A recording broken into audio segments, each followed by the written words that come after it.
Margaret Ellison drove her boot heel through the letter the moment she read the last line. Not once. 3 times. Until the paper tore, and the words disappeared into the dirt of a Montana street, and the people standing on the wooden sidewalks of Willow Creek went completely silent, watching a large woman in a travel-worn dress destroy the only thing a man had left her after she crossed 1,000 miles to become his wife. She did not cry. She picked up her suitcase. She walked. If you've ever been abandoned by someone who swore they would never leave, if you've ever had to build something from nothing, after everything you trusted turned to dust, stay with this story until the very end, because every word of it was made for you. Subscribe to this channel right now and hit that notification bell so you never miss a story like this one. Drop a comment and tell me what city or state you're watching from. I want to see exactly how far Margaret's story travels.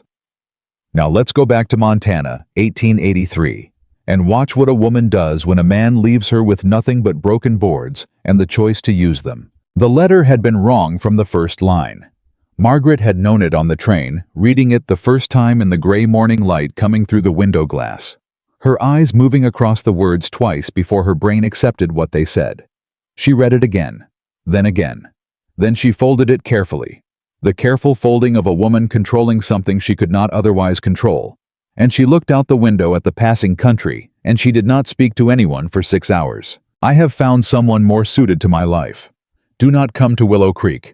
Do not come to my ranch. Do not write again. No greeting. No name signed at the bottom. Not Harold Fenwick's careful, practiced script that she had come to know over 8 months and 16 letters.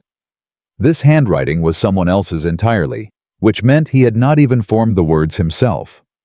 He had dictated his rejection to another person, and had that person put it in an envelope with her name on it, and somewhere between Illinois and Montana, that envelope had found her, and now here she was. Here she was. She had given up her boarding house room in Chicago.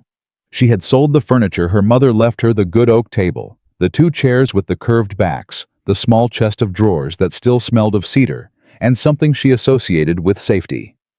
She had spent nearly every dollar of savings she had accumulated across 3 years of careful living on train fare and stage line because Harold Fenwick had promised to reimburse her on arrival. He had promised that, and considerably more, besides across 16 letters full of descriptions of his ranch and his plans and his hope for a real family. Letters that had made Margaret practical, unsentimental. Margaret, who had survived the death of a husband and 2 bad winters and a business collapse that took everything. Feel for the first time in years like the future was something she was allowed to want. She had been wrong to believe. That was the part that sat in her chest like a stone, with edges, not the loss of the future she had imagined, but the knowledge that she had let herself imagine it. She had been careful for so long, and then she had stopped being careful, and this was the precise and predictable result. She did not cry on the train. She cried once alone in the dark of the second night, quietly and completely. And then she was finished. She folded the grief away, the way she had folded the letter, precisely with both hands, pressing down the edges, and she turned her attention to the only question that mattered. What came next? By the time the stagecoach rolled into Willow Creek on a Tuesday morning in July, Margaret Ellison had an answer to that question, and the answer was not going back. She stepped down from the stage onto the main street of a town she had never seen, carrying one worn suitcase that smelled of river water from a crossing that had soaked through the leather, and she stood in the full July heat with the letter still folded in her coat pocket, and she read it one final time. Then she drove her heel through it. 3 times. Hard. Until the paper was in pieces in the Montana dirt, and the words were gone, and the people watching from the wooden sidewalks were completely silent, and a boy of about 10 pointed, and his mother didn't correct him, and a man in a red apron in the doorway of the general store watched with the particular expression of a person storing a story for later. Margaret did not look at any of them. She picked up her suitcase. She walked to the general store because she had practical needs, and she was going to address them before she addressed anything else. The man in the red apron, square-faced, 50s, suspenders. The color of dried blood moved behind his counter as she entered and watched her with the careful attention of someone who had already decided what she was. Salt, she said. Cornmeal. Dried beans. 4 candles, matches, a coil of rope. She paused, looking at the wall where the tools hung. And that handsaw, the larger one. The storekeeper's eyebrows moved. "That's a man's saw, ma'am." "I'm aware of what it is," Margaret said. "I'd like to purchase it." He took it down. He began adding the total. He watched her the whole time, not bothering to disguise it. "You're the woman who came for Harold Fenwick," he said. "I'm a woman who arrived by stagecoach this morning," Margaret said. "Word is, he married Patricia Ainsworth 3 weeks ago." He set the saw on the counter. "Lumber mill family. I suppose that changes your situation considerably." Margaret counted out her money, $32, all she had, and the saw was going to take a meaningful portion of it. "My situation," she said, "is my business." She picked up her purchases. She walked out. She was halfway down the street when a woman fell into step beside her, neatly dressed, perhaps 40, carrying herself with the confidence of someone who considered social information to be a form of currency. Margaret had met this type before. In every town, in every boarding house, in every church women's circle, she had ever attended the woman who knew everything about everyone and made sure everyone knew she knew. "Mrs. Clara Whitmore," the woman said pleasantly. "My husband runs the mercantile on the corner. I wanted to welcome you to Willow Creek, given your difficult circumstances." "That's kind of you," Margaret said, and kept walking. Mrs. Whitmore kept pace without difficulty. "Harold Fenwick courted Patricia Ainsworth all last winter, you know. I always thought it was strange that he was riding away for a bride when he had a perfectly suitable prospect right here." She paused with the delicacy of a woman delivering a knife slowly. "Though of course men have their reasons." Margaret stopped. She turned and looked at Mrs. Whitmore fully, and Mrs. Whitmore met her gaze with an expression of such practiced sympathy that it had become indistinguishable from satisfaction. "Mrs. Whitmore," Margaret said, "I appreciate the welcome. I don't need the history." She turned back and kept walking. Mrs. Whitmore did not follow. The land. The stage driver had mentioned a collapsed homesteader's claim 1.5 miles out of town. Nobody using it. Ownership unclear was worse than the description. Margaret walked the perimeter of it slowly, the way her father had taught her to walk around any structure before touching it. Look first, understand. First, then act. The cabin had partially caved in on one side. The roof collapsed where the front corner had surrendered. One wall leaned inward at an angle that meant it was considering following. The lumber was weathered and gray, some boards rotted through, others solid if she could reach them without bringing the rest down.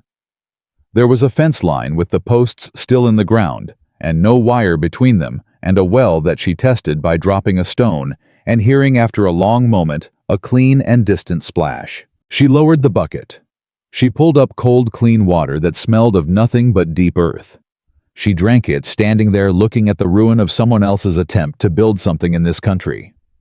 Then she pulled out the handsaw and started. She began with the collapsed section, moving carefully through the fallen lumber, testing each piece before putting her weight near it.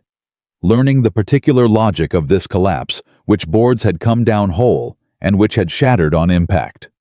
Her father had been a carpenter in Illinois, a good one before his back ended it, and she had spent her childhood beside him, not as a helper exactly, but as a presence he tolerated and eventually came to depend on.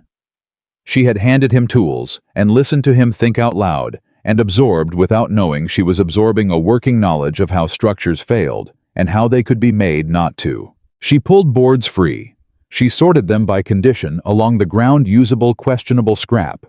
She found a section of roofing material warped but intact. The sun tracked across the sky, and she tracked with it, moving from task to task, pausing only to drink from the well. Her palms cracked in the dry heat. 3 fingers were bleeding by mid-afternoon from splinters driven in too deep, and she tore strips from the hem of her extra shirtwaist and wrapped the worst of them and kept going, because stopping meant thinking about something other than the immediate physical problem in front of her, and she was not ready for that.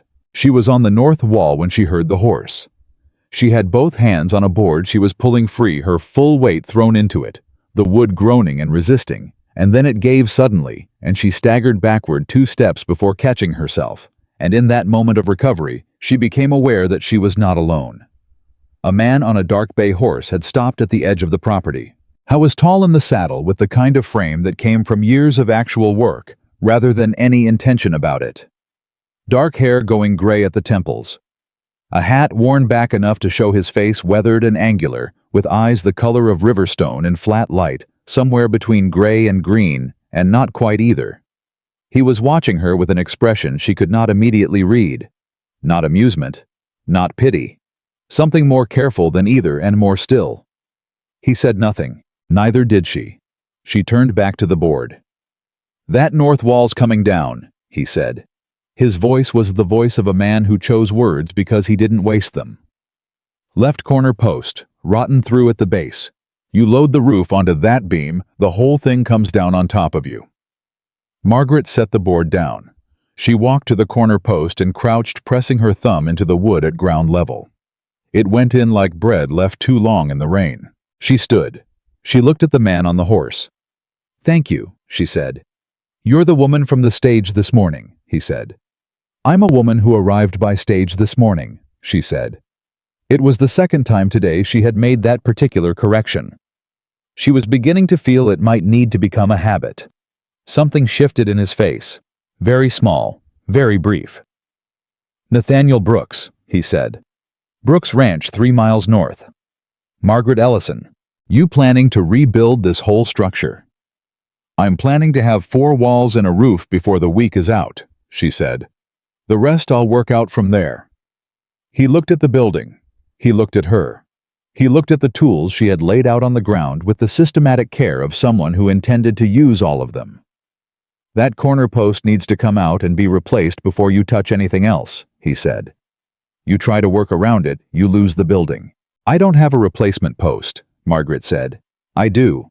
He said it simply, without theater. "Got a pile of lumber at my ranch I cut too much of last spring. It's doing nothing. I'd be moving it off my property." Margaret studied him. He was not performing generosity. He was not arranging his face into the expression of a man doing a good deed. He was sitting on his horse in the afternoon heat, telling her about lumber with the flat patience of someone stating facts. "I'll accept the post," she said, "and I'll repay you when I'm able." "Fair enough." He turned his horse and rode north. She did not watch him go. She went back to work. He returned 2 hours later with a wagon carrying not only the corner post, but 2 additional lengths of sound lumber, a keg of nails that were better than anything she had purchased, and a ranch hand named Sam, who was built like a barn door, and said almost nothing except, "Yes, ma'am," when directed. Margaret watched them unload. She had expected when he rode away that she might not see him again, that this was the variety of offer men made when they wanted the feeling of generosity without the inconvenience of following through. She had encountered that type and knew it well. Nathaniel Brooks was not that type. "Corner post first," he said, looking at the wall. "We'll need to brace while we pull. You have the rope." "Bought it this morning," Margaret said. He glanced at her, at the organized tools, the sorted lumber, the systematic evidence of a woman who had been working steadily for hours, and something in his expression shifted small and specific. "How long have you been at this?" he said. "Since I got here," Margaret said. "Let's not lose the light." He almost smiled. She saw it start and stop. They worked until dark. Sam left when the visibility dropped below useful. Nathaniel stayed. Not by announcement, he simply did not leave, and she did not ask him to, and they worked on into the blue-gray hour, when you go by feel and memory as much as sight. By the time full dark stopped them, the north wall was sound. Both corner posts replaced the worst lumber pulled out and replaced with the better boards he had brought, and the structure would stand through the night and through a week of ordinary weather. They stepped back from it together and looked at what they had done.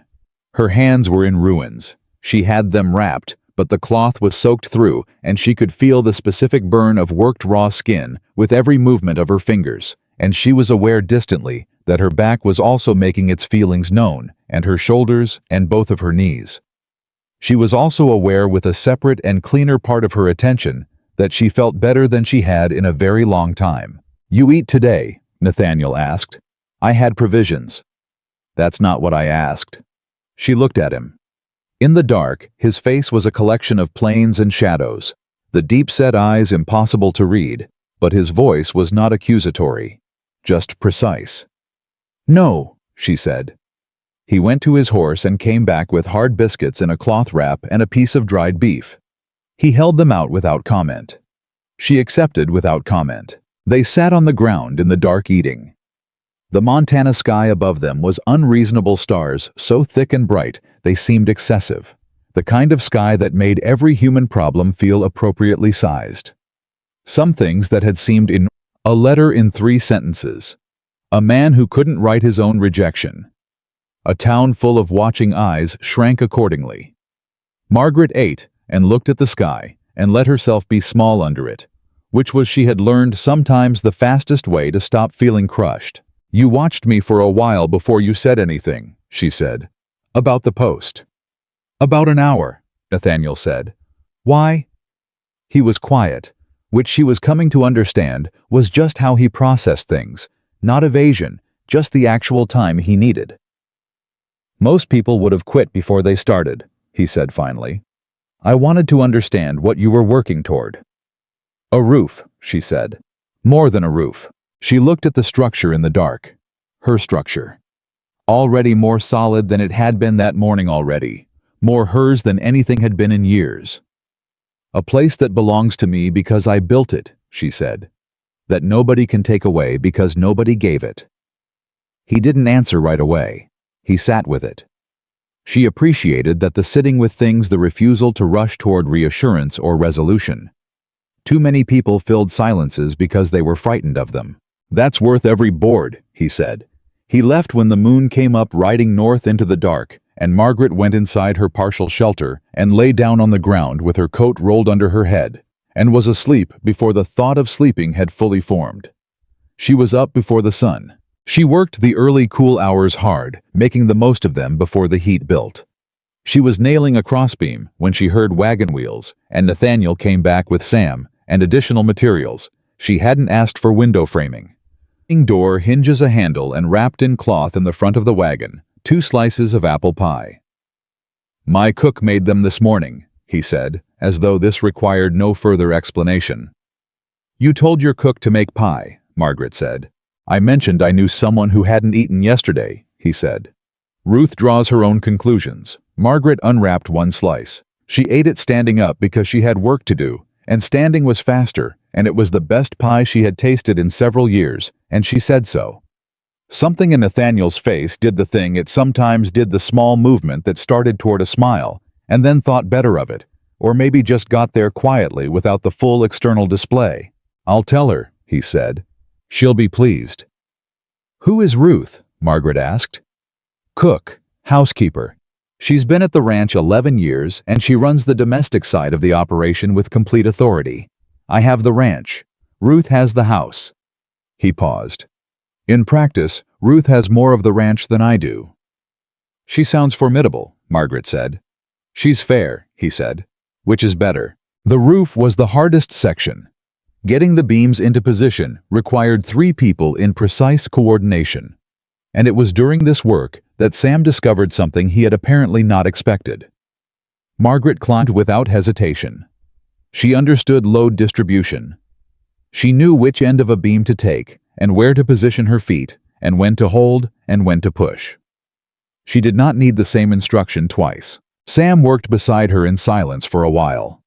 Then he said with the deliberate air of a man committing to an opinion, "You've done this kind of work before, ma'am."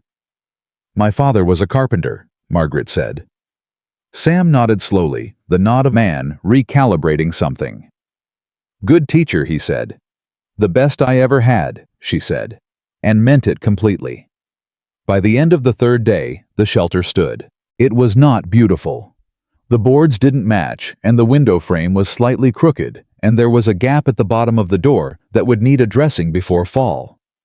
But the walls were plumb, and the roof was sound, and when Margaret stepped inside and stood in the still dim air of the interior and looked at what she had built from what had been broken, something in her chest that had been clenched since she read that letter on the train, that tight controlled clenching of a woman who had decided not to fall apart, released. Not all the way, not permanently, but enough.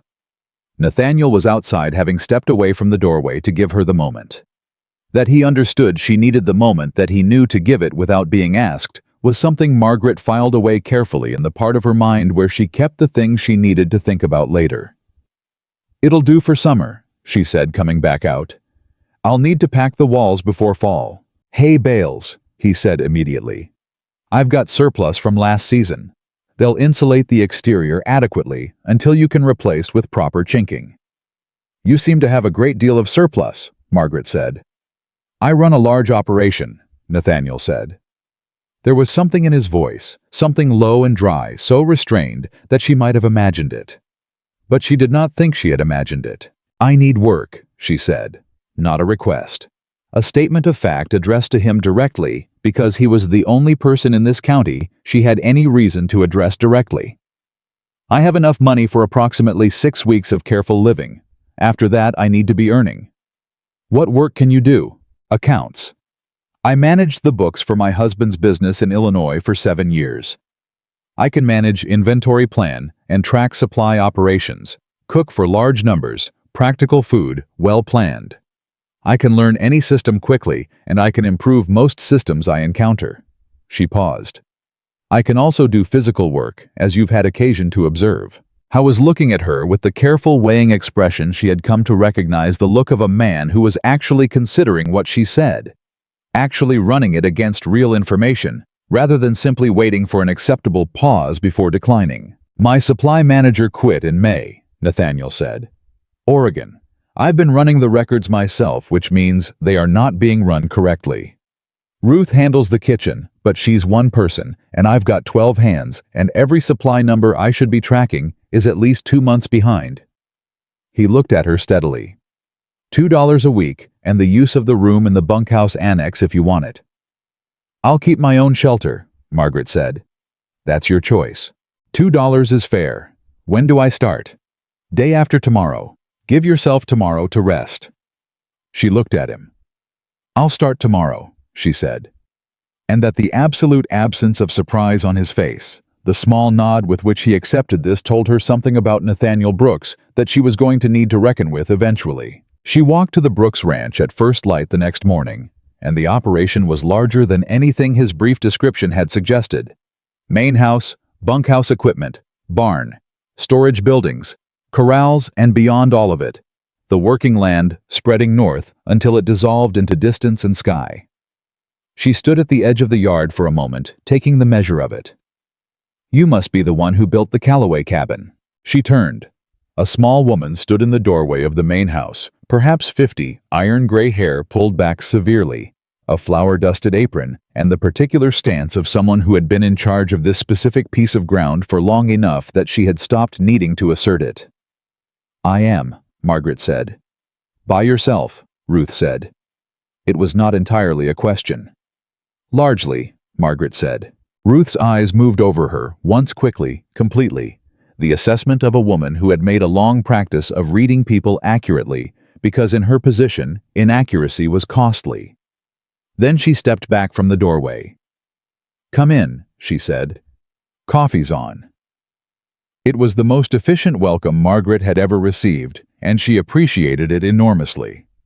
The supply records were a catastrophe of good intentions, not dishonest, simply the records of a capable man, doing a job he had no training for in whatever system seemed logical in the moment, with no consistency across months and no thread connecting one entry to the next. Margaret spent the first morning reading everything that existed, building a picture in her mind of what was actually there versus what had been recorded, identifying the gaps, tracing the consequences of those gaps through the operation's finances. By mid-morning, she had 2 pages of notes and a list of questions.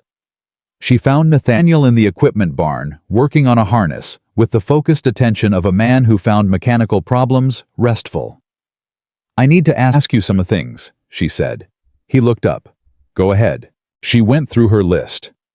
Every question, including the ones that were essentially asking why a thing had been done incorrectly. He answered each one directly. No defensiveness, no excuses, no performance of authority threatened by the question. When he knew something, he said it. When he didn't, he said that instead. When she suggested a different approach, he either agreed and said why, or told her specifically why that approach wouldn't work for the way the operation actually ran. He treated her, she realized, as a professional. She had encountered this so rarely that it took her a moment to recognize it. By the end of the second week, she had rebuilt the record system from the foundation, identified 4 areas of consistent waste that had been costing the ranch unnecessary money for at least 2 years, and established a supply schedule that Ruth pronounced, with the satisfaction of someone who had been pointing this problem out for some time, exactly what was needed. 2 years I've been telling him the salt stores were being ordered wrong, Ruth said, examining Margaret's new ledger with the attention she would give a legal document. 2 years. Men sometimes need to see the number written down before they believe it, Margaret said. Ruth looked at her over the ledger. You were married. 7 years. He died 4 years ago. Business went with him. And then you came here for Harold Fenwick. And then I came here, Margaret said. Harold Fenwick was the reason. Montana is what I found when that reason didn't hold. Ruth was quiet for a moment, looking at her. Well, she said finally, Montana is not a bad thing to find. It was possibly the kindest thing anyone had said to Margaret since she arrived, and it came with no softness in the delivery, which made it better. The ranch hands were another matter. Most of them settled into a working relationship with her. Quickly she did her job. She was wrecked without being difficult.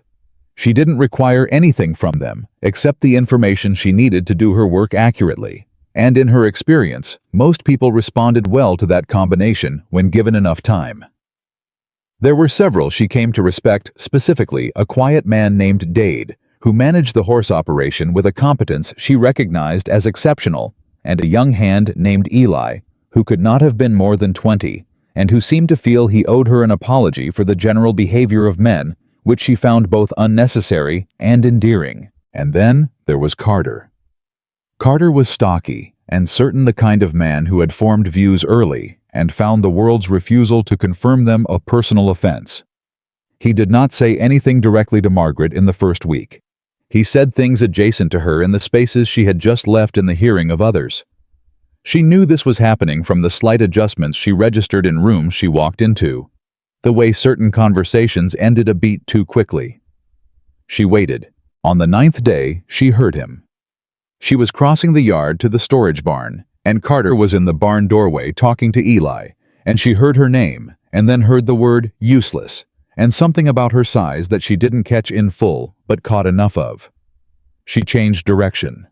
Carter registered her approach and went still with the expression of a man who had made a calculation error. Margaret stopped 3 feet from him, close enough to speak quietly. Mr. Carter, she said. If there's something I've done wrong, I want to hear it directly. That's more useful to both of us. Carter's jaw worked. He said nothing. If there's nothing specific, Margaret said, then I'd ask you to stop. Not because I'm fragile, because it's a waste of your time and mine, and we've both got work to do. She turned. Ma'am, Carter said behind her. She stopped. You caught the salt order problem, he said. It came out grudgingly, with the quality of a man paying a debt he'd rather not have incurred. We've been spending double what we should have been for 2 years. Didn't nobody else catch that? She turned back, looked at him. Thank you, she said. That's exactly the kind of thing I need to know works. She went to the storage barn. Eli held the door for her. She noticed that Carter, a few paces back, made no move to contradict this small courtesy, and that was in its way its own kind of acknowledgement. The harder war was in town. She went to Willow Creek once each week, and each trip was a negotiation with a narrative that had already been written about her. The abandoned woman. The replacement. Nobody wanted the large woman from out of state who had showed up for a man who hadn't wanted to keep the appointment. She encountered evidence of this narrative everywhere, in the particular silences at the counter of the general store, in the way certain women's eyes moved over her with an expression she knew well. Mrs. Whitmore had apparently made Margaret's story her primary social project. On the 3rd week, Whitmore was at the general store when Margaret arrived. She waited until there were 4 other women present, and then she spoke across the store in the carrying voice of a woman who had long practice at public observations that couldn't quite be called attacks. "I do admire your persistence, Miss Ellison. It must take considerable fortitude managing in your circumstances." The four women looked at Margaret. Margaret set down the jar she was examining. She turned to face Clara Whitmore fully, and she made sure her voice was the right volume, not raised, not soft, exactly the volume that filled the room. "Mrs. Whitmore," she said, "I've noticed that you speak about my circumstances with some frequency. I'd like to give you the accurate version so you have something true to work with." She paused. "I came to Montana to begin a life. The man I was supposed to marry made a different choice. I made a different choice in response. I have work, I'm good at, a shelter I built with my own hands, and more to do than I have hours in the day." She held Whitmore's gaze for one additional beat. "That's all there is. Anything beyond that is something you've constructed yourself, and I'd ask you to think about why you've found it so necessary." The store was very quiet. Margaret picked up her jar, brought it to the counter, and paid for her purchases. She was halfway down the street when rapid footsteps came up beside her, and a young woman in a flour-dusted apron matched her pace. "Anna Kelsey," the woman said, slightly breathless. "My husband runs the bakery. I've wanted to speak with you since your first week." "About what?" Margaret asked. "About the fact that nobody in that store, including me, and I'm ashamed of it, has said one decent word to you since you arrived." Anna Kelsey's voice was direct and a little fierce, with the quality of someone who had been working up to something for some time. "And what you just said to Clara Whitmore was the truest, bravest thing I've heard spoken aloud in this town in a year." Margaret looked at her. "It was the plain truth." "Yes," Anna said. "That's what made it brave." That evening, Margaret was still in the supply barn after the last of the ranch hands had gone to supper, working by the light of a single lamp, running the numbers she'd been building all day into their proper sequence. She heard footsteps. She recognized the particular unhurried quality of them, and Nathaniel appeared in the doorway. "You were in town today," he said. "I was. I heard about the store." He leaned against the doorframe, looking at her in the lamplight. "Clara Whitmore is not a woman who forgets being contradicted." "I know that," Margaret said. "Are you concerned?" "Are you?" she said. "About trouble for the ranch?" "I'm not thinking about the ranch right now," he said. He said it simply, without emphasis, which somehow gave it more weight than emphasis would have. "I'm thinking about whether you're all right." Margaret set her pen down. She looked at him in the doorway, this quiet, careful man who had come back with lumber when he could have ridden on, who had given her the moment in her shelter without being asked, who treated her work as real work, and her judgment as worth consulting, and her silences as something other than problems to be filled. "I'm more than all right," she said. "I spoke the truth in a room where nobody was saying it. That never makes me feel worse." "No," he said. "I don't suppose it would." He stayed in the doorway another moment, not pressing forward, not retreating, just occupying the space between them with the same steady patience he brought to everything. "Nathaniel," she said. "Margaret." "You don't have to check on me," she said. "I'm not fragile." "I know that," he said. "I've known it since the first afternoon. Doesn't stop a person from caring what happens." He said caring the way other men would have said wondering or keeping track. Not performing it, not decorated, just the word set down plainly. Margaret held it for a moment. "You can care," she said. "I don't object to that." She turned back to her ledger. Nathaniel said nothing more. She heard him push off the doorframe, heard his footsteps cross the yard toward the house, slow and unhurried. She sat with her pen over the page and did not write anything for a long moment. Outside, the Montana dark was enormous and full of stars, and somewhere out on the flatland a mile and a half away, her shelter stood on its sound foundation, with its straight walls and its solid roof built from boards that everyone else had looked at and seen ruin, and that she had looked at and seen the beginning of something. She picked up her pen. She wrote the next number in the column. She kept going. The morning Margaret discovered the missing money, she almost didn't say anything. She had been working through the ranch's supply ledgers for 3 weeks by then, building the new system, layer by layer, cross-referencing purchase orders against delivery receipts, against inventory counts, and she had developed a feel for the numbers, the way a carpenter develops a feel for wood, an instinct for where something was off before she could articulate precisely why. Numbers had a logic that didn't lie. They bent around the truth the way water bent around rock, and if you followed the bend long enough you found what was underneath. She found it on a Thursday morning in the feed accounts, not all at once. First, she found a small inconsistency, a delivery receipt for 60 pounds of oats that didn't match the corresponding inventory entry by 12 pounds. She set it aside and kept working. Then she found a lumber order from April that was recorded as $42, but for which she could find no corresponding withdrawal from the ranch account. She set that beside the first. Then a supply run to Billings in February, a trip Sam said he had not taken and could not account for, recorded as $17 for equipment that did not appear in any inventory she could find. By noon, she had 11 inconsistencies spread across the table in front of her. She sat with them for a long time. The numbers added up to $234 across 14 months. Not a sum that would destroy the Brooks Ranch, but a sum that would matter to a man running an operation of this size on honest margins, and a sum that pointed very clearly in a single direction. Walter Grayson. She had met Grayson on her third day at the ranch. He was the foreman, a compact man in his late 40s with close-cut gray hair and a manner of deliberate friendliness that she had noted and filed away without judgment. He had welcomed her with a handshake and a tour of the outbuildings and an explanation of how the supply system worked. That was, she now understood carefully, incomplete. He had shown her the ledgers she was supposed to see. He had not mentioned the ones she had found herself tucked behind the proper books in the supply cabinet, unlabeled, looking like nothing. She looked at the 11 inconsistencies. She thought about what she was going to do. She could say nothing.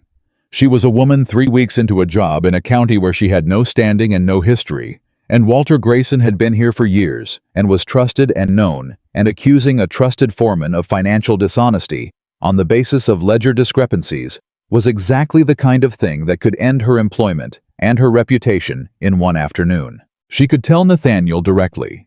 That was the simpler path. Walk to wherever he was and put the papers in front of him and let him handle it. She picked up the 11 documents, stacked them neatly, and went to find Nathaniel. How was in the North Corral, working a young horse, a process that required, as far as Margaret could tell, an extraordinary amount of patience and almost no visible action. He saw her coming and read her face across 30 yards with the accuracy of a man who paid attention to things. He said something quiet to the horse and stepped out of the corral. "Show me," he said. She showed him.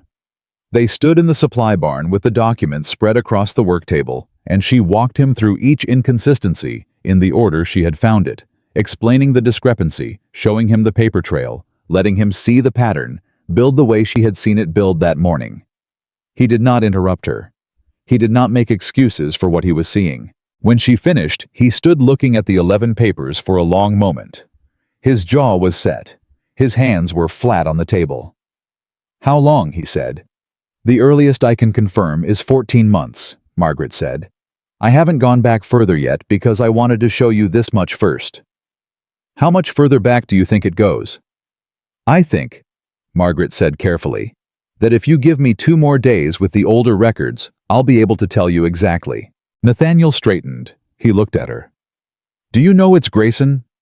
"I know who had access to these books and who recorded these entries," Margaret said. "The handwriting in the secondary ledger matches his. That's what I can say."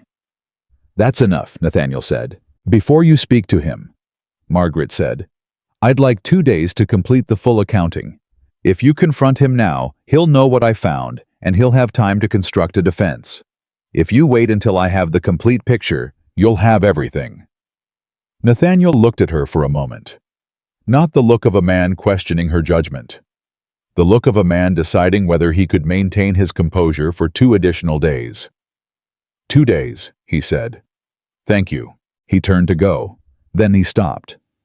"Margaret," he said. "Yes. You didn't have to bring this to me. You could have looked the other way. Nobody would have known you'd found it." She looked at him steadily. "I would have known," she said. He nodded once. He walked out. The next 2 days were the most careful work Margaret had ever done. She went back through every record she could access, going systematically further back through the years, and what she found was not a sudden crime, but a slow one. A pattern that had started small, almost petty small amounts, skimmed from supply orders, and had grown in confidence and scale over time, the way these things always grew when they went unchecked. The total when she had it was $481 across 22 months. She wrote it up. Clean, clear, sequential. Every entry, every discrepancy, every paper that supported each claim. The kind of documentation that didn't require interpretation, because it didn't leave room for it. She was finishing the last page when the supply barn door opened and Walter Grayson walked in. Margaret did not look up immediately. She made one more notation, then set her pen down, then looked at him. He was wearing his regular working clothes and his regular expression of controlled friendliness. But there was something wrong in his eyes, a tightness that his face had not quite managed to contain.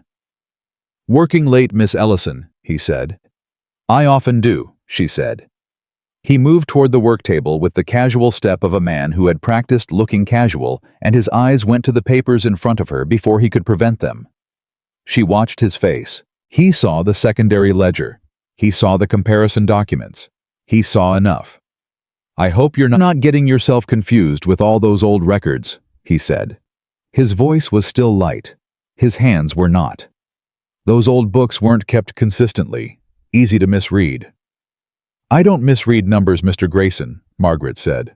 "Now I'm not saying you're not capable," he said, and his tone shifted slightly, still smooth, but with something underneath it now, something pressurized. "I'm saying those old records have a lot of context that someone new to the operation might not have. Expenses that look irregular had reasons behind them, special circumstances." "I'd be glad to hear about those circumstances," Margaret said. "Mr. Brooks would also be glad to hear about them. I've set a meeting with him tomorrow morning." The friendliness left Grayson's face. It didn't become anger right away. It became something colder than anger, a flat, calculating expression that she recognized as a man revising his approach. "Miss Ellison," he said, "you've been here 3 weeks. In 3 weeks, you think you understand a 14-year operation well enough to make accusations against the man who's run it." "I understand what the numbers say," Margaret said. "And I'm not making accusations. I'm presenting documentation." "You're a woman who came to this county to marry a man who didn't want her," Grayson said. It came out quieter than a shout, which made it worse. "And now you're working for room and board, and telling yourself you matter to this operation. You want to be careful about overestimating your position here." The barn was very quiet. Margaret looked at him for a long moment. She could feel the weight of what he'd said, the specific cruelty of it, the way it reached for the exact wound it knew would be there. She felt it, and then she set it aside. "My position here," she said, "is the woman who found $481 that belonged to Nathaniel Brooks and don't appear in any legitimate record. That's my position. I'm comfortable with it." Grayson stared at her. "You should speak to Mr. Brooks tonight if you'd like to," she said. "Give him your version before I give him mine. That's a fair thing to offer you, and I'm offering it." He left without another word. Margaret sat in the quiet barn and breathed carefully for a minute or two. Her hands were steady. Her mind was steady. What she felt underneath the steadiness was something she didn't examine immediately, the specific vibration of a woman who had been hit at the exact right angle and had not gone down. She picked up her pen and finished the last notation. The morning meeting happened with all 3 of them present, Nathaniel, Margaret, and Grayson in the main room of the ranch house, with Ruth moving deliberately slowly in the adjacent kitchen where she could hear everything without appearing to. Margaret laid out the documentation in sequence. She spoke clearly and without heat. She was not performing anger. She was not performing anything. She presented each document, explained each discrepancy, identified the pattern, and stated the total. She answered Grayson's interruptions. There were 3 of them, each progressively less controlled, by pointing to the specific paper that addressed his objection and waiting. Nathaniel said almost nothing throughout. When Margaret finished, the room was quiet. Grayson looked at Nathaniel. "Nat," he said.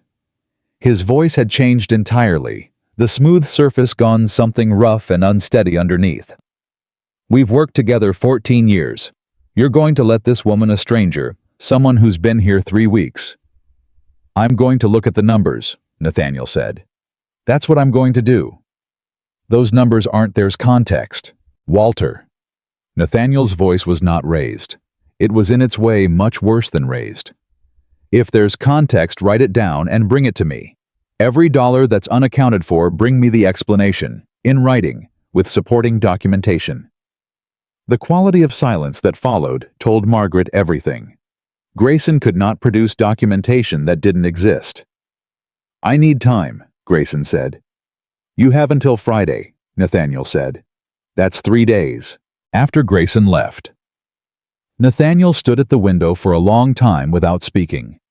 Ruth came out of the kitchen with coffee she hadn't been asked to make, and set it on the table, and went back without a word. Margaret sat with her documentation stacked neatly in front of her, waiting. 14 years, Nathaniel said finally. Yes, Margaret said. We came up together. His first summer on this land was my first summer running it. I was 24. He was 30. He knew things about ranching I didn't know yet, and he taught me some of them, and I never forgot that. Margaret said nothing. This was not a moment for her to fill. That doesn't change the numbers, Nathaniel said. He turned from the window. His face was tired in a way that had nothing to do with sleep. You know it doesn't. I know it doesn't. No, Margaret said gently. It doesn't. He picked up the coffee Ruth had left and drank it, set it down. You did exactly the right thing. I need you to know I know that. I do know, she said. I also need you to know that Grayson is going to be angry in a way that may make things difficult for you. He has friends in this county. He'll say things. He already has, Margaret said. Nathaniel looked at her sharply. What did he say? She told him. All of it at the barn. Visit the night before, the comment about why she had come to Montana, the suggestion that she was overestimating her position. She told it plainly, without drama, the way she reported any fact. Nathaniel's expression did something she hadn't seen it do before. Something tightened through his whole face, controlled but barely. He said that to you, Nathaniel said. He did. In my barn. Yes.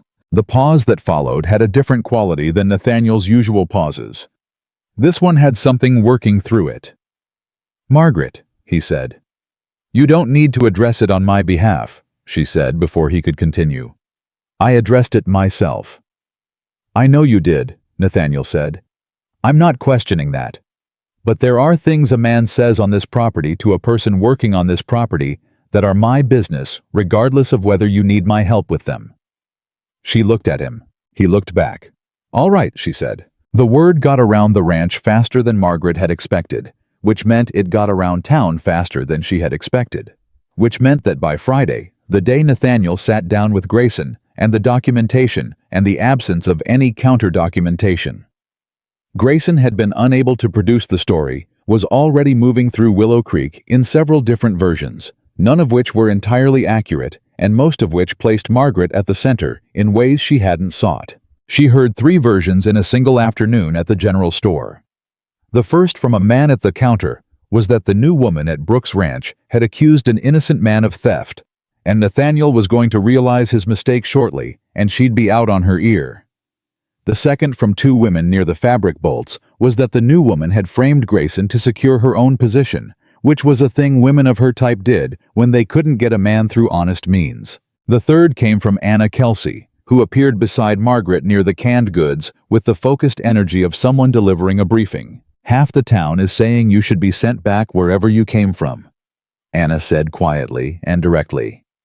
The other half is waiting to see what Nathaniel does before they decide, and Clara Whitmore is saying. She lowered her voice further, though not from uncertainty, only from precision, that you manufactured the evidence yourself, that you falsified records to make Grayson look guilty. Margaret went still. She had anticipated anger. She had anticipated skepticism. She had not quite anticipated this particular shape of attack, which was more sophisticated than she had credited Grayson with being able to orchestrate quickly. Who is she saying that to? Margaret asked. Anyone who will listen, Anna said. The banker mostly, and Reverend Cole. Why the banker? Margaret asked, though she thought she already knew. Because Harold Fenwick banks there, Anna said. And Fenwick's been saying things too, about why you really came to Montana, about your... Anna paused, choosing her word character. Margaret set down the can she was holding. She set it down carefully because she wanted to set it down carefully. Anna, she said, thank you for telling me. What are you going to do? Anna asked. Go back to work, Margaret said, and let the numbers speak. She went back to work. That evening, Nathaniel came to the supply barn earlier than usual, before the day's light had fully gone. He stood in the doorway with his hat in his hands, and she read his face immediately. What happened? She said. Grayson couldn't produce documentation, Nathaniel said. I told him to pack his things and be off the property by morning. And he told me I was making the biggest mistake of my professional life. That I was a fool being manipulated by a desperate woman. Nathaniel paused. His words. Yes, Margaret said. I assumed something like that. He also said he'd make sure everyone in the county knew the kind of woman I'd brought onto my property. Nathaniel's voice was level. His hands, she noticed, had tightened slightly on the brim of his hat. He used language I won't repeat to you. Margaret stood. She came around the table and stopped in front of him close enough for directness. Nathaniel, she said, look at me. He looked at her. I have been called things before, she said. By people who knew less than Grayson and had less reason to be angry. I am standing here. I intend to keep standing here. Is my position at this ranch secure? Something moved through his face. Your position at this ranch, he said, is not in question. Not for a single minute. Not by anyone whose opinion I care about. Then I'll be back at that table in the morning, Margaret said. And I'd like when you have time to talk to you about the supply projections for fall. I think we can reduce the feed costs by roughly 15% if we adjust the ordering schedule. Nathaniel stared at her. 15%, he said. Approximately, she said. I'll have the exact figure by Thursday. He was quiet for a moment. Then, you just heard that Grayson is out there telling the whole county you're a fraud, and you want to talk about feed costs. The feed costs are real, Margaret said. What Grayson says is not. And then Nathaniel Brooks laughed. It was not a loud laugh. It was not a performed laugh. It was the genuine startled laugh of a man who had not expected to laugh just then and couldn't prevent it. A brief, full sound that changed his whole face and was gone in a moment, leaving behind something warmer than his usual expression. Margaret felt something move in her chest, small and distinct and inconveniently timed. She turned back to her table. Thursday then, Nathaniel said. Thursday, she said. He left. She sat with the ledger open in front of her and the lamp burning low, and she thought about the way a man's laugh could be inconvenient, and she thought about $481 and what it took to find it, and she thought about what Grayson was out there saying and what she could and couldn't control. She could control the numbers. She went back to the numbers. The following week was the hardest she had yet spent in Willow Creek. Grayson moved fast. She had underestimated his network, his 14 years of accumulated relationships in the county, the goodwill he had built that could now be spent against her. She felt it in the general store where the storekeeper was abruptly less efficient at finding her orders. She felt it in the way 3 ranch hands who had been neutral toward her became cautious, then cool. She felt it most acutely on Wednesday afternoon when a man she did not know stopped her on the main street of Willow Creek and said with absolute confidence, "You ought to be careful, miss, making enemies of men who've been here longer than you." She stopped. She looked at him. "I appreciate the warning," she said evenly. "You can tell Mr. Grayson the same, that I'd advise him to be careful making enemies of the truth. It's been here longer than any of us."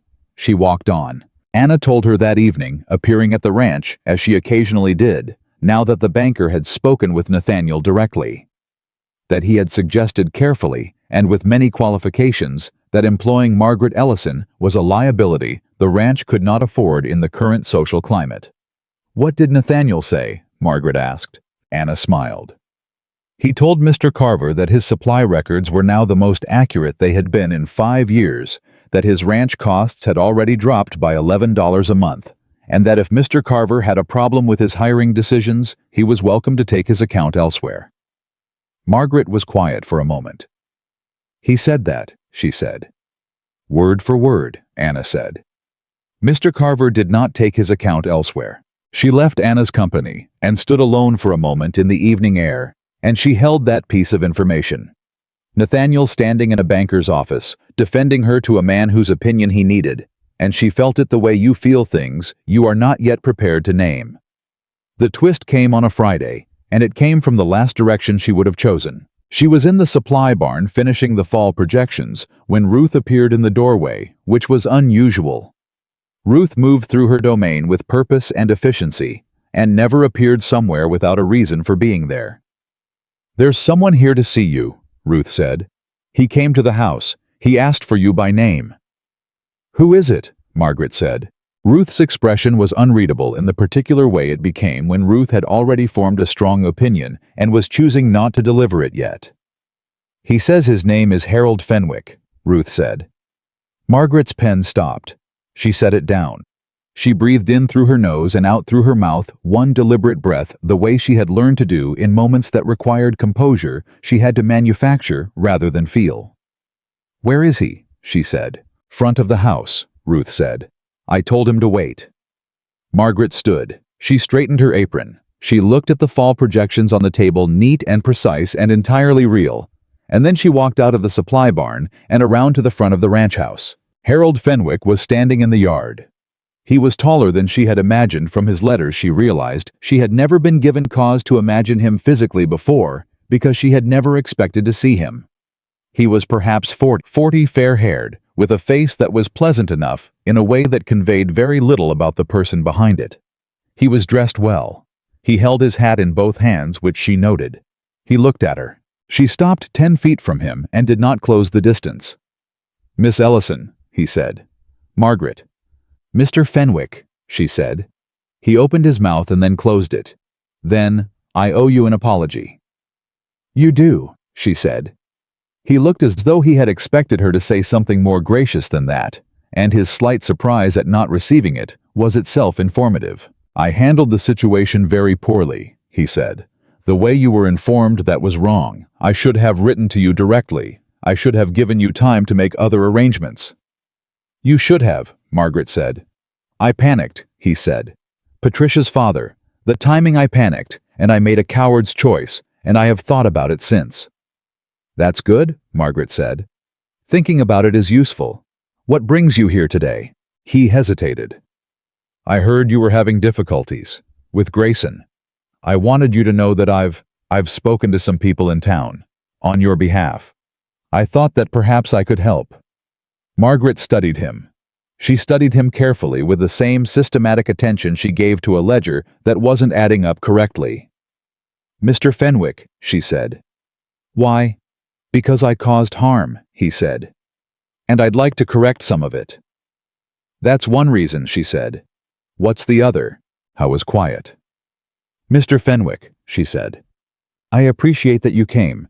I appreciate that you feel badly about what you did, and I believe that you do feel badly. I'm not doubting your sincerity. But if there is another reason you're standing in Nathaniel Brooks's yard with your hat in your hands, I'd like to hear it plainly." He exhaled. "Patricia and it's not been easy. She's not—" He stopped himself. "I made the choice I made. I'm not here to undo it." A pause. "But I've heard people talk about you since you arrived, about what you've built, what you found in those books, how you handled Grayson." He looked at her with an expression that was specific and slightly rueful. "I made a mistake." "Yes," Margaret said. "You did." She held his gaze for a long moment. "I don't wish you harm, Harold," she said. It was the first time she had used his given name, and she used it deliberately because she meant what she was saying, and she wanted him to hear it as a real statement from a real person, not a performance. "I am not going to help you feel better about what you did. That's work you have to do yourself. But I also don't carry hatred around with me, because it's heavy, and I have other things to carry." She paused. "If you've spoken to people in town on my behalf, I'm grateful for that. If you're a decent man underneath the bad choices, then be one. That's all I have for you. He looked at her for a long moment. Then he nodded. He put his hat on. You're not what I expected, he said. No, Margaret said. I imagine not. He left. She stood in the yard for a moment after his horse was gone, and then she heard boots on the porch steps behind her, and she knew without turning who was there. How long were you listening? She said. Long enough, Nathaniel said. She turned. He was on the porch step, arms crossed, expression composed. But his eyes were doing that thing, that particular quality of attention that she had come to recognize as Nathaniel Brooks at his most present, most there, most watching. You heard what I said to him, she said. Every word he said. And I was quiet for a moment. I've met a lot of people in my life who claimed they didn't carry hatred, he said. Most of them were lying or fooling themselves, the ones who were telling the truth. He paused. You can tell them apart. They sound different. How do I sound? Margaret asked. Nathaniel looked at her from the porch step with the full, unguarded weight of his attention. Like someone who's put in the work to get there, he said. The hard kind, the kind that doesn't happen by accident. She held that. She did not look away from him, and he did not look away from her. The fall projections are finished, she said finally. I'll look at them tomorrow, he said. Thursday, I said. I'd like to look at them tomorrow, he said. She almost smiled. She turned it into something more neutral before it fully arrived. Tomorrow then, she said. She walked back toward the supply barn, and behind her, Nathaniel remained on the porch step, and she did not look back, but she was aware in the specific and inconvenient way she had been aware of him since the first afternoon in the broken shelter of exactly where he was. Inside the numbers waited. Neat, honest patient as the man they served. She sat down and went back to work. The fall projections meeting lasted 4 hours. It was supposed to last 1. Nathaniel had come to the supply barn the morning after Harold Fenwick's visit with his coffee and the expression of a man prepared to review numbers for an hour and return to his regular work, and somewhere around the 3rd page of Margaret's analysis, he had stopped performing the polite attention of an employer reviewing an employee's report and started actually thinking, which was a different thing entirely and took considerably longer. You're saying we've been overpaying the billing supplier for grain by how much? He said. Across a full year, approximately $63, Margaret said. The Hargrove Mill in Junction charges 8 cents less per bushel. The distance is 11 miles further, but the quarterly haul consolidates cleanly with the lumber runs we're already making. Nathaniel looked at the numbers. He looked at them the way he looked at things when he was genuinely reckoning with them, not just processing. Show me the haul schedule. She showed him. He was quiet for a while. Then, Grayson knew about Hargrove. I know, Margaret said. He told me the quality wasn't reliable. The quality is excellent, Margaret said. I wrote to 3 ranches that use them regularly. All 3 confirmed. I have the letters. Nathaniel looked up from the papers. You wrote to other ranches. To verify before I presented it to you, she said. I didn't want to recommend a change based on numbers alone without confirming the operational reality. He was quiet again. Longer this time. He steered me away from Hargrove because Hargrove wouldn't pay him, Nathaniel said. It wasn't a question. He was working it out, following the shape of it now that he could see the shape. The billing supplier had an arrangement with him. That would be consistent with the pattern in the records, Margaret said carefully. I can't confirm that specifically, but yes, it would fit. Nathaniel set the papers down. He put both hands flat on the table and stood there a moment, and Margaret watched him absorb the full weight of 14 years of trust that had been used against him, and she did not say anything because there was nothing useful to say. All right, he said finally. Change the supplier. I'll write to Hargrove this week. And Margaret. Yes. Go back as far as you can on the billings account. I want to know the full number. I'll have it by Monday, she said. He picked up his coffee, which had gone cold during the 4 hours, and drank it anyway, and walked out. Ruth appeared in the doorway approximately 45 seconds later, which meant she had been within hearing range for most of the morning. He doesn't usually drink cold coffee, Ruth said. He was distracted, Margaret said. He doesn't usually get distracted either, Ruth said, and went back to the house before Margaret could decide how to respond to that. The Billings account fully traced came to $612. Margaret wrote the number at the bottom of a clean page on Monday morning and looked at it for a moment. Then she wrote it again on a separate page with every supporting document listed beneath it. Then she went to find Nathaniel. He was eating breakfast in the kitchen when she came in, which was unusual. He generally ate before she arrived. Ruth was at the stove and did not turn around. 612, Margaret said. She put the page on the table beside his plate. He looked at it. He did not pick it up. $612, he said. Yes. He pushed back from the table and stood. He went to the window. He stood there long enough that Ruth finally turned from the stove and looked at Margaret with an expression that said clearly and without words that she should wait. Margaret waited. I want to take this to the county sheriff, Nathaniel said. His back was still to the room. Not for the money, for the record. I want it documented legally so he can't come back here and claim it was a misunderstanding. That's the right decision, Margaret said. He turned. His face had the look of a man who had moved through anger and come out the other side into something cooler and more deliberate. Will you come with me to speak to the sheriff? If you want me there, she said. I want you there, he said.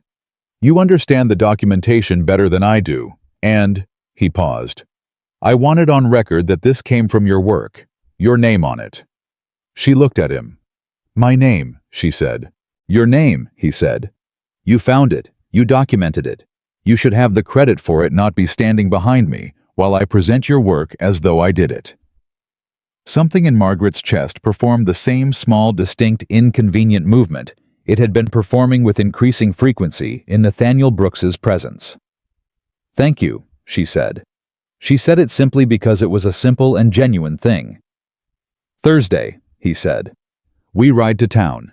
She nodded. She turned to go. Margaret, Ruth said from the stove. She turned. Ruth was looking at her now with the direct, comprehensive gaze that Ruth applied to everything she considered important. Sit down, she said. You haven't eaten either. It was not a request. Margaret sat down. Ruth put a plate in front of her. Nathaniel sat back down at the table. They ate breakfast in the ranch kitchen. The three of them without much conversation, and it was one of the most ordinary and unexpectedly weighted moments Margaret had yet spent in Montana, the specific domestic gravity of a shared table, the smell of Ruth's coffee. Nathaniel across from her with his cold expression warming slightly in the morning light. She ate every bite. The ride to town on Thursday should have been straightforward. They were halfway there when they met Grayson on the road. He was coming the other direction on horseback, and there was a moment, a brief suspended moment, where all three of them registered the encounter simultaneously and made their separate calculations. Nathaniel kept his horse at the same pace. Margaret kept hers. Grayson pulled up. Nat, he said. His eyes moved to Margaret. They stayed there. Walter, Nathaniel said, and kept riding. I hear you're headed to town, Grayson said, turning his horse to face them. I hear you've got papers. Then you've heard correctly, Nathaniel said. He stopped. He turned his horse. He looked at Grayson with the full, steady attention of a man who was not going to be hurried. You have something to say it. Grayson said nothing for a moment. He was looking at Margaret.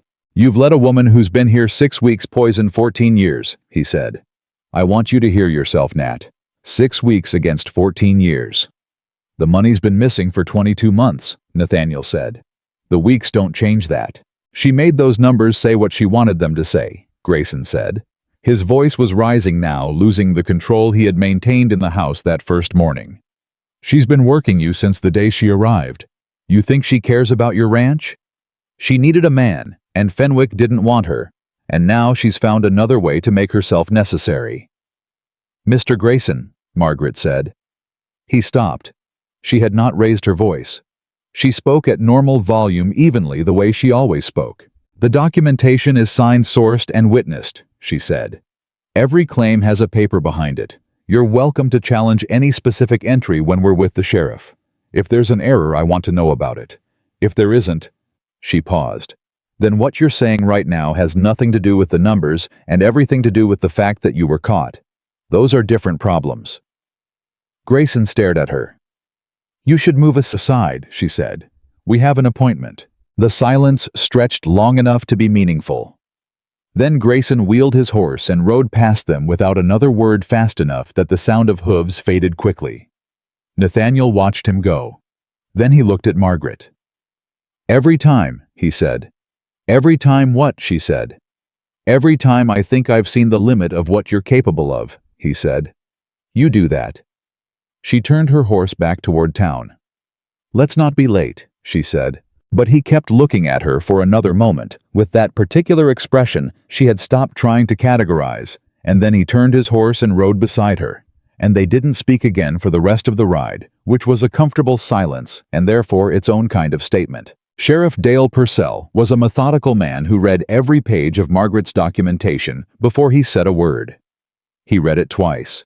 He asked 3 questions, all of them precise and directed at specific entries, and Margaret answered each one from memory without needing to refer back to the papers. The sheriff looked at Nathaniel. She put this together herself. Every page, Nathaniel said.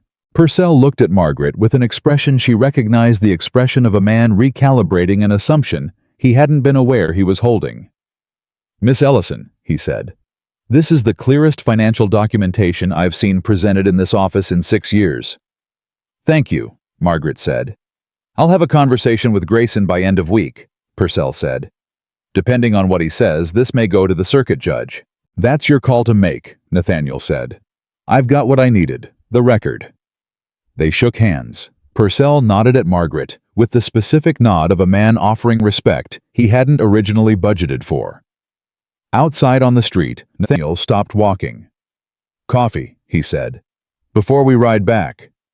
It was not quite a question. Margaret considered it for exactly as long as it took her to decide she wanted the coffee.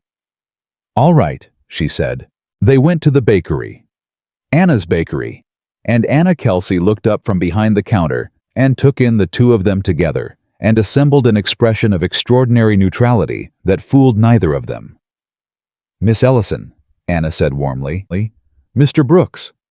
She poured the coffee before they sat down. They sat at the small table near the window, and for a while they simply drank the coffee, and the town moved past the glass outside, and Margaret was aware of people looking at the bakery window, at the 2 of them sitting together, and she was aware of what that looking meant in a small town, and she found that she did not particularly mind it. Ruth thinks you work too many hours, Nathaniel said. Ruth works more hours than I do, Margaret said. That's what I told her, he said. She didn't find it relevant. Ruth never finds anything relevant that doesn't support her existing position, Margaret said. Nathaniel almost smiled. No, he said. She doesn't. A pause. She also thinks, Nathaniel said, that I should offer you a more formal arrangement. Margaret looked at him. With the ranch, he said quickly enough that it was clear he felt the clarification was necessary. She thinks the supply manager title doesn't reflect what you actually do. She's been making that case to me with some frequency. And what do you think? Margaret said. I think Ruth is usually right about things, he said.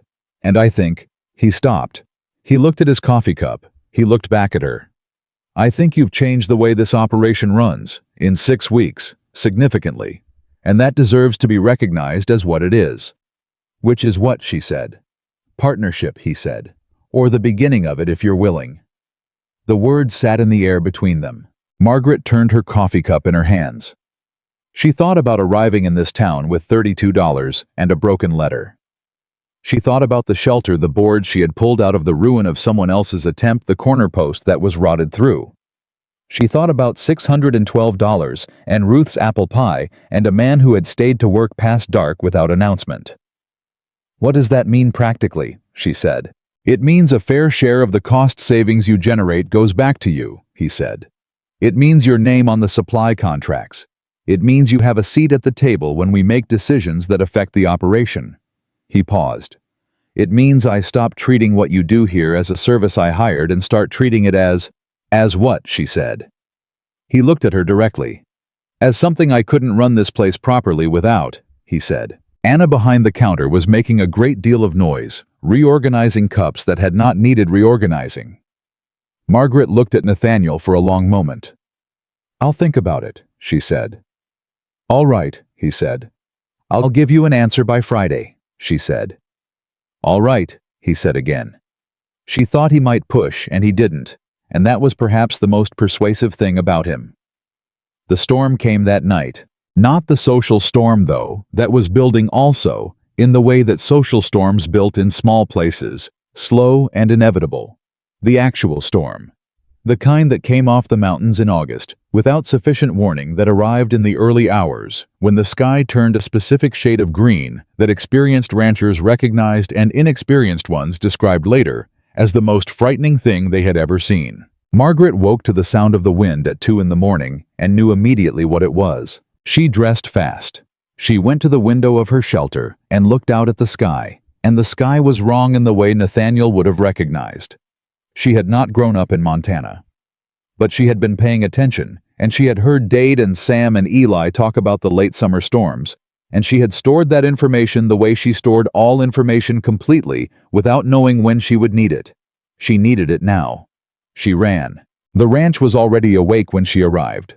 Ranch animals knew before people did, and the sounds coming from the corrals were the sounds of horses that understood what was coming. She found Sam at the equipment barn moving fast and Eli at the corrals, and she went directly to the feed barn because the feed barn was where the most recent supply investment was stored, the new grain from Hargrove, the hay she had ordered on a revised schedule, the seed stock that needed to stay dry. "The east barn door," she said to Sam as she ran past him. "The latch is loose. I put it on the list 3 days ago." "I know," Sam said. He changed direction without question. She reached the feed barn and went to work.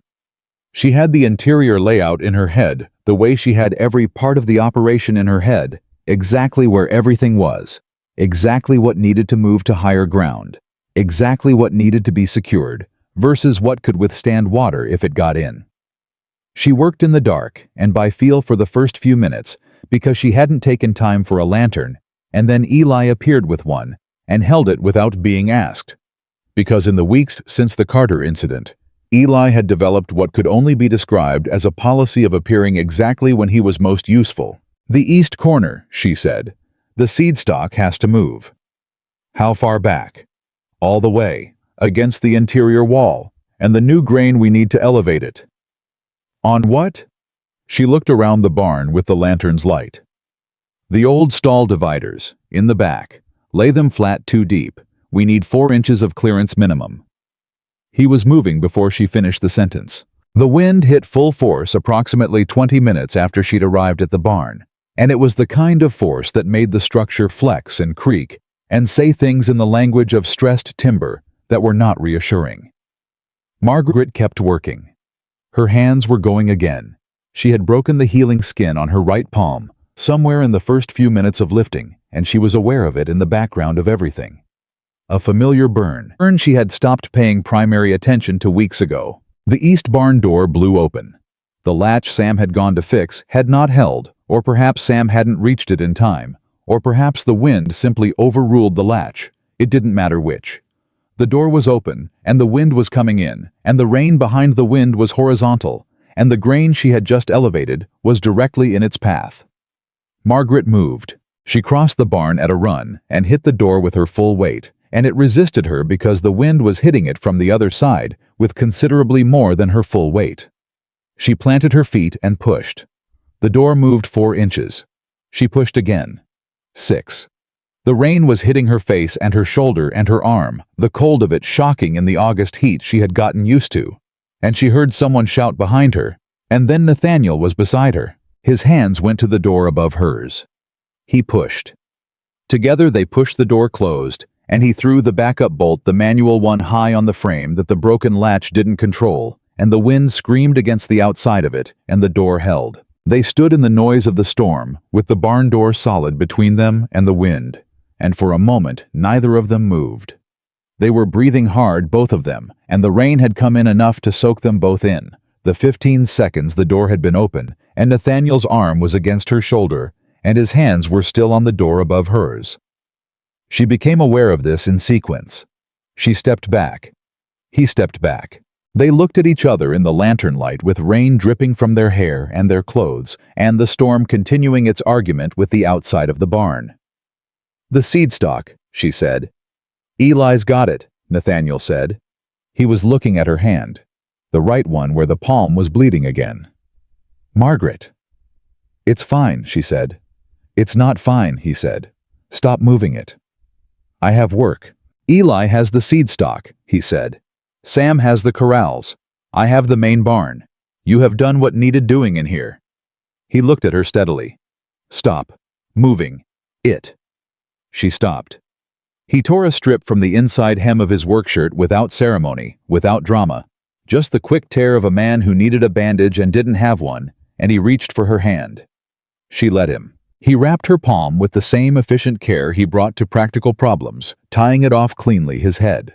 Bent over her hand and his fingers careful in the way that careful meant something specific, coming from a man whose hands were not naturally gentle.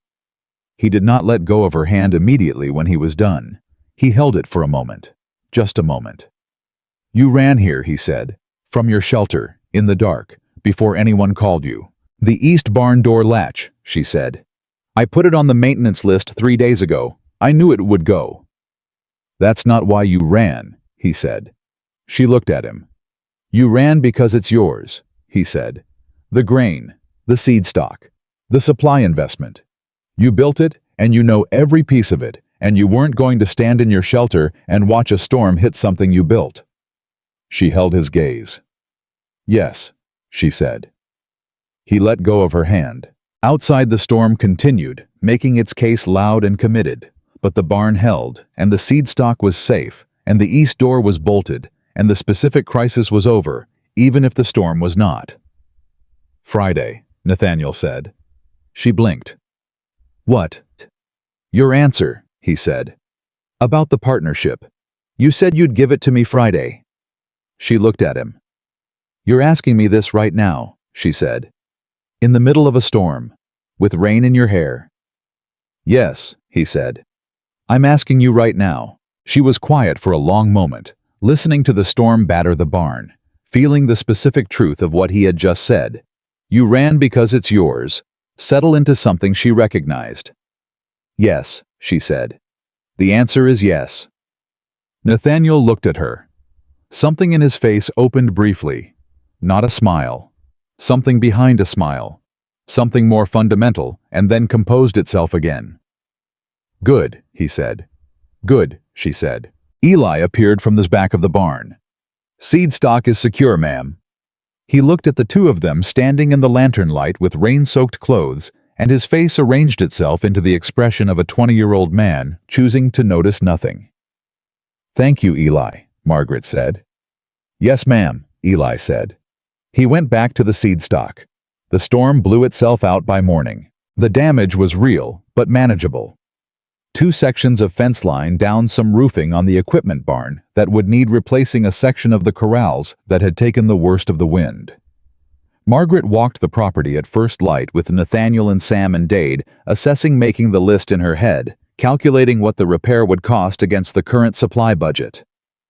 "The fence line is priority," Nathaniel said. "Agreed," Margaret said. "The corral section can wait 2 weeks without risk.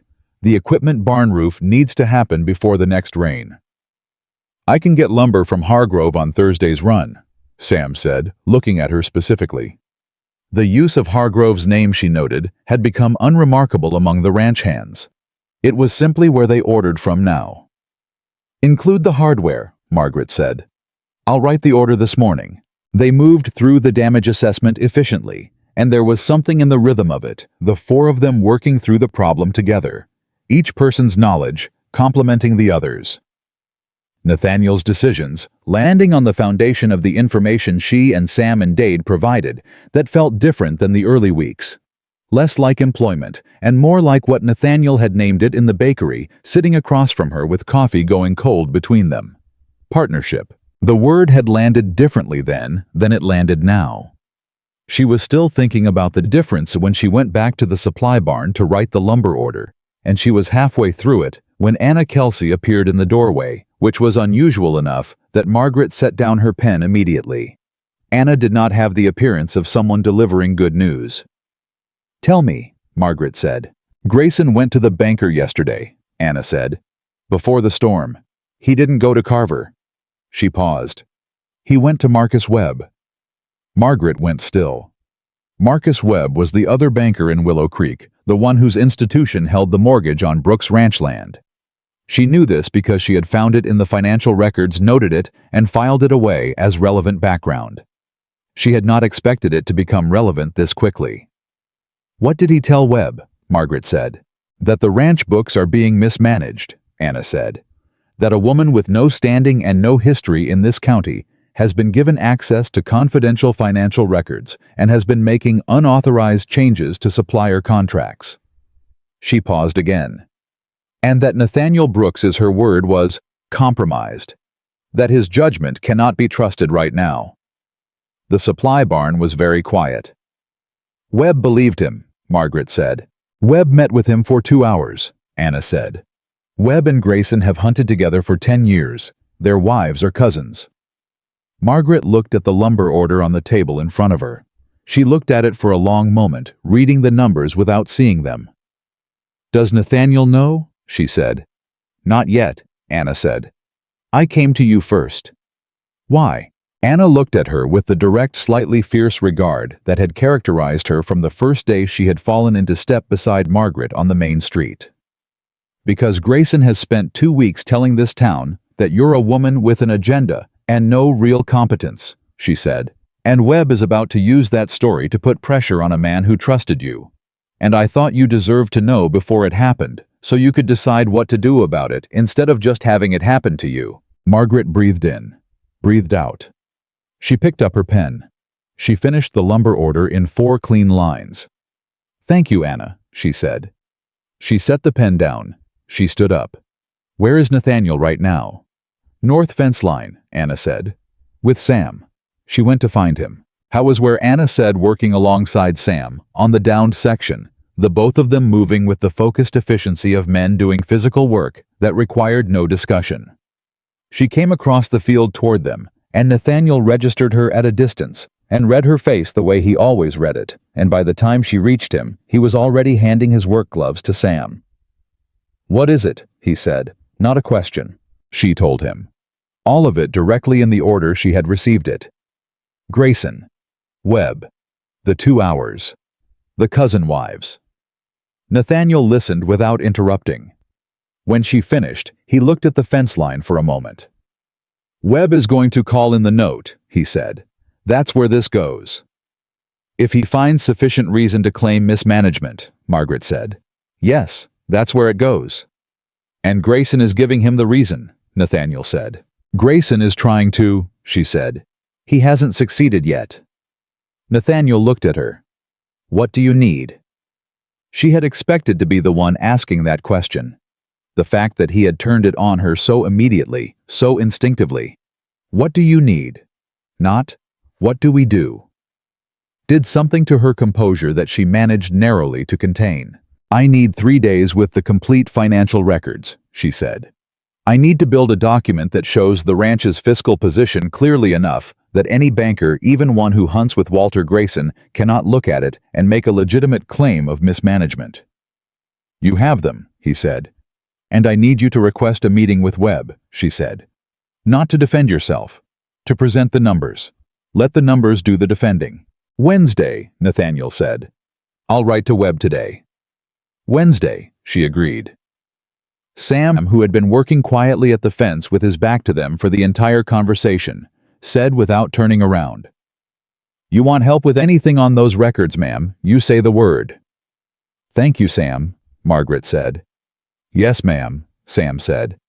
"Grayson's had this county running his way for too long." She looked at the back of Sam's head and felt unexpectedly, and with full force, the specific weight of what it meant to have earned the loyalty of people who had no obligation to give it. She walked back across the field toward the supply barn, and she thought about Webb and Grayson and 14 years of goodwill being deployed against her, and she thought about 3 days and what she could build in 3 days, and she thought about what Nathaniel had said in the lantern light with rain in his hair. "You ran because it's yours. She had said yes to a partnership in a storm-dark barn with a bandaged hand and rain dripping from her hair, and she had meant it, and Webb and Grayson, and the full force of their 10 years of hunting together, were not going to change that. She sat down at her table. She opened the ledger. She started building. 3 days later, Margaret Ellison walked into Marcus Webb's office with 47 pages of documentation and sat down across from a man who had clearly expected someone easier to manage. Webb was perhaps 60, with the smooth, careful affect of a man who had spent his career making financial pressure look like professional concern. He had Grayson's word. He had their history. He had the mortgage on 1,100 acres of Brooks Ranch land. He did not have 47 pages. "Mr. Webb," Margaret said, and placed the documentation on his desk. "I'd like to show you what the Brooks Ranch operation looks like from the inside." She walked him through it, page by page.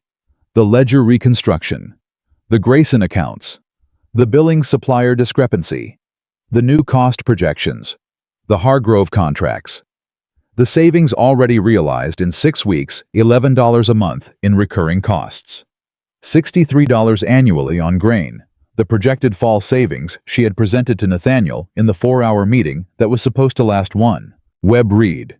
He made notes. He asked questions, and the questions were smart ones. She had expected that, and she had answers for all of them sourced to specific pages. Nathaniel sat beside her and said almost nothing. This had been her only condition for the meeting, that she present the documentation herself. He had agreed without argument. When she finished, Webb sat back in his chair. He looked at Nathaniel. "Your supply manager prepared this." "My partner prepared it," Nathaniel said. Something moved across Webb's face, a recalculation small and involuntary. "The Grayson matter," Webb said. He presented a different picture of the situation here. "Mr. Grayson had access to the ranch's financial records for 22 months while he was removing money from them," Margaret said. "He has a specific interest in the picture he presents." Webb looked at her. "Every figure in that document is sourced and verifiable," she said. "If there's a claim in Grayson's version that contradicts anything here, I'd like to know which claim, and I'll show you the paper behind my number." The office was very quiet. Webb looked at the 47 pages. He looked at Nathaniel. He looked at Margaret. "I'll need a week to review this fully," he said. "Of course," Margaret said. "Take the time you need." They stood to go. "Miss Ellison," Webb said. She turned. I was looking at her with the particular expression of a man who was not accustomed to revising his assessments and was finding the process uncomfortable. "Grayson told me you were a woman without standing in this county," he said. "Without history." "That's accurate," Margaret said. "He meant it as a liability," Webb said. "I know," she said. "I'm not certain he was right about that," Webb said. He said it slowly, with the specific reluctance of a man paying a compliment he hadn't planned to pay. Margaret held his gaze for one steady moment. "No," she said. "He wasn't." They walked out into the afternoon sun. Nathaniel waited until they had reached the horses. Then he said, "Partner," and the word had a quality she recognized, the same quality it had carried in the barn, in the storm in the dark. Not a title. A statement about something real. She untied her horse. "1 week," she said.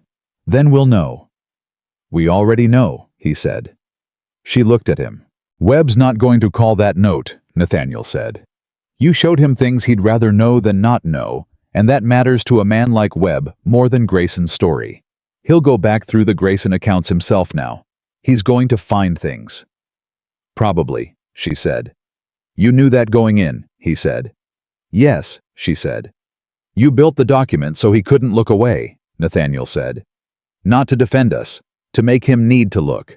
She put her foot in the stirrup. "The truth is easier to present clearly than a lie," she said. "That's all." She swung up into the saddle. Nathaniel mounted his own horse. He rode beside her out of town, and after a while he said quietly, "What you did in there." "Presented numbers," she said. "What you did," he said, as if she hadn't spoken. "I want you to understand that I see it." She looked ahead at the road. "I know you do," she said. "I'm not sure you do," he said. "Not fully." She did not answer that. She let it sit between them in the afternoon air, with the road running ahead of them and the ranch waiting at the end of it, and something she was still not ready to name, moving slowly and inevitably toward the surface of everything she had been carefully not examining. She rode. Beside her, Nathaniel rode, and between them, in the particular language of two people who had stopped needing to explain themselves to each other. Something that had been building for 6 weeks was getting ready to break through. Webb's letter arrived on a Tuesday. Margaret was in the supply barn when Ruth brought it, holding it with the careful neutrality of a woman who had opinions about its contents and had decided for once to keep them until after the reading. She set it on the work table beside Margaret's ledger and stood back. Margaret looked at the envelope. Then she looked at Ruth. "Is Nathaniel in the house?" she said. "North pasture," Ruth said. "But I can send Eli." "Please," Margaret said. She did not open the letter until Nathaniel arrived. He came in still wearing his work coat with the quick stride of a man who had been given minimal information and wanted the rest of it immediately. He looked at the envelope on the table. He looked at Margaret. "From Webb," he said. "Yes." He pulled out the chair across from her and sat down. "Open it," he said. She opened it. She read it once quickly, then once more slowly, because the first reading had been fast enough that she wanted to be certain she had it right. Then she set it flat on the table between them. Nathaniel read it himself. The letter was 2 pages. The first page was the language of a careful banker, measured qualified professional. The second page was where the substance lived. Webb had reviewed the documentation. He had conducted his own independent inquiry into the billing supplier account and the secondary ledgers Margaret had identified. He had found in the course of that inquiry additional discrepancies she had not yet reached in her own work. 2 more supply accounts, a total of an additional $114. He was forwarding the complete file to Sheriff Purcell. He considered the matter of the Brooks Ranch mortgage fully resolved, and he wished to express in his careful banker's language that the financial management of the Brooks operation as currently constituted was among the soundest he had reviewed in recent years. "I used Margaret's name 3 times in 2 pages. Nathaniel set the letter down. 114 more, he said. "I hadn't reached those accounts yet," she said. "I had them on the list for next week." $726 total, he said. "Yes." He was quiet. Then, "Grayson is going to hear about this letter." "He probably already has," Margaret said. "Webb will have spoken to Purcell by now, and Purcell is not a man who moves slowly." Nathaniel stood. He walked to the barn door and stood in the opening with his back to her, the way he did when he was working through something that required movement, even when the movement was only standing. "He's going to come at you again," Nathaniel said. "Not through Webb, not through the official channels because those are closed to him now. He's going to come at you personally." "I know," Margaret said. "I want to be clear about something." He turned. His face had the look it got when he was going to say something he had been deciding whether to say, and had made the decision. "Whatever comes next, whatever he does, you are not managing it alone. That's done. You've been handling his attacks by yourself since the day you found those ledgers, and I have let you because you're capable of it, and because you've made it clear that you don't need—" He stopped, started again. "I let you because it was your fight, and I respected that. But this is my ranch, and you are my partner, and whatever Grayson does next, he does it to both of us." Margaret looked at him for a long moment. "All right," she said. Something in his posture shifted slightly, as if he had been braced for an argument, and the absence of one required a physical adjustment. "All right," he said. Ruth appeared in the doorway behind him. Margaret had come to understand a sixth sense for moments of significance that operated at approximately a 30-second delay. She looked at the letter on the table. She looked at the two of them. "Good news," she said. It was not a question. "Very good news," Margaret said. Ruth nodded once with the expression of a woman who had expected nothing less. "I'll start supper early," she said, and disappeared. Nathaniel looked after her. "She's been cooking celebratory meals for this letter for 2 weeks, he said. "How do you know that?" Margaret said. "She bought a second chicken on the last supply run," he said. "Ruth does not buy a second chicken for ordinary occasions." Margaret laughed.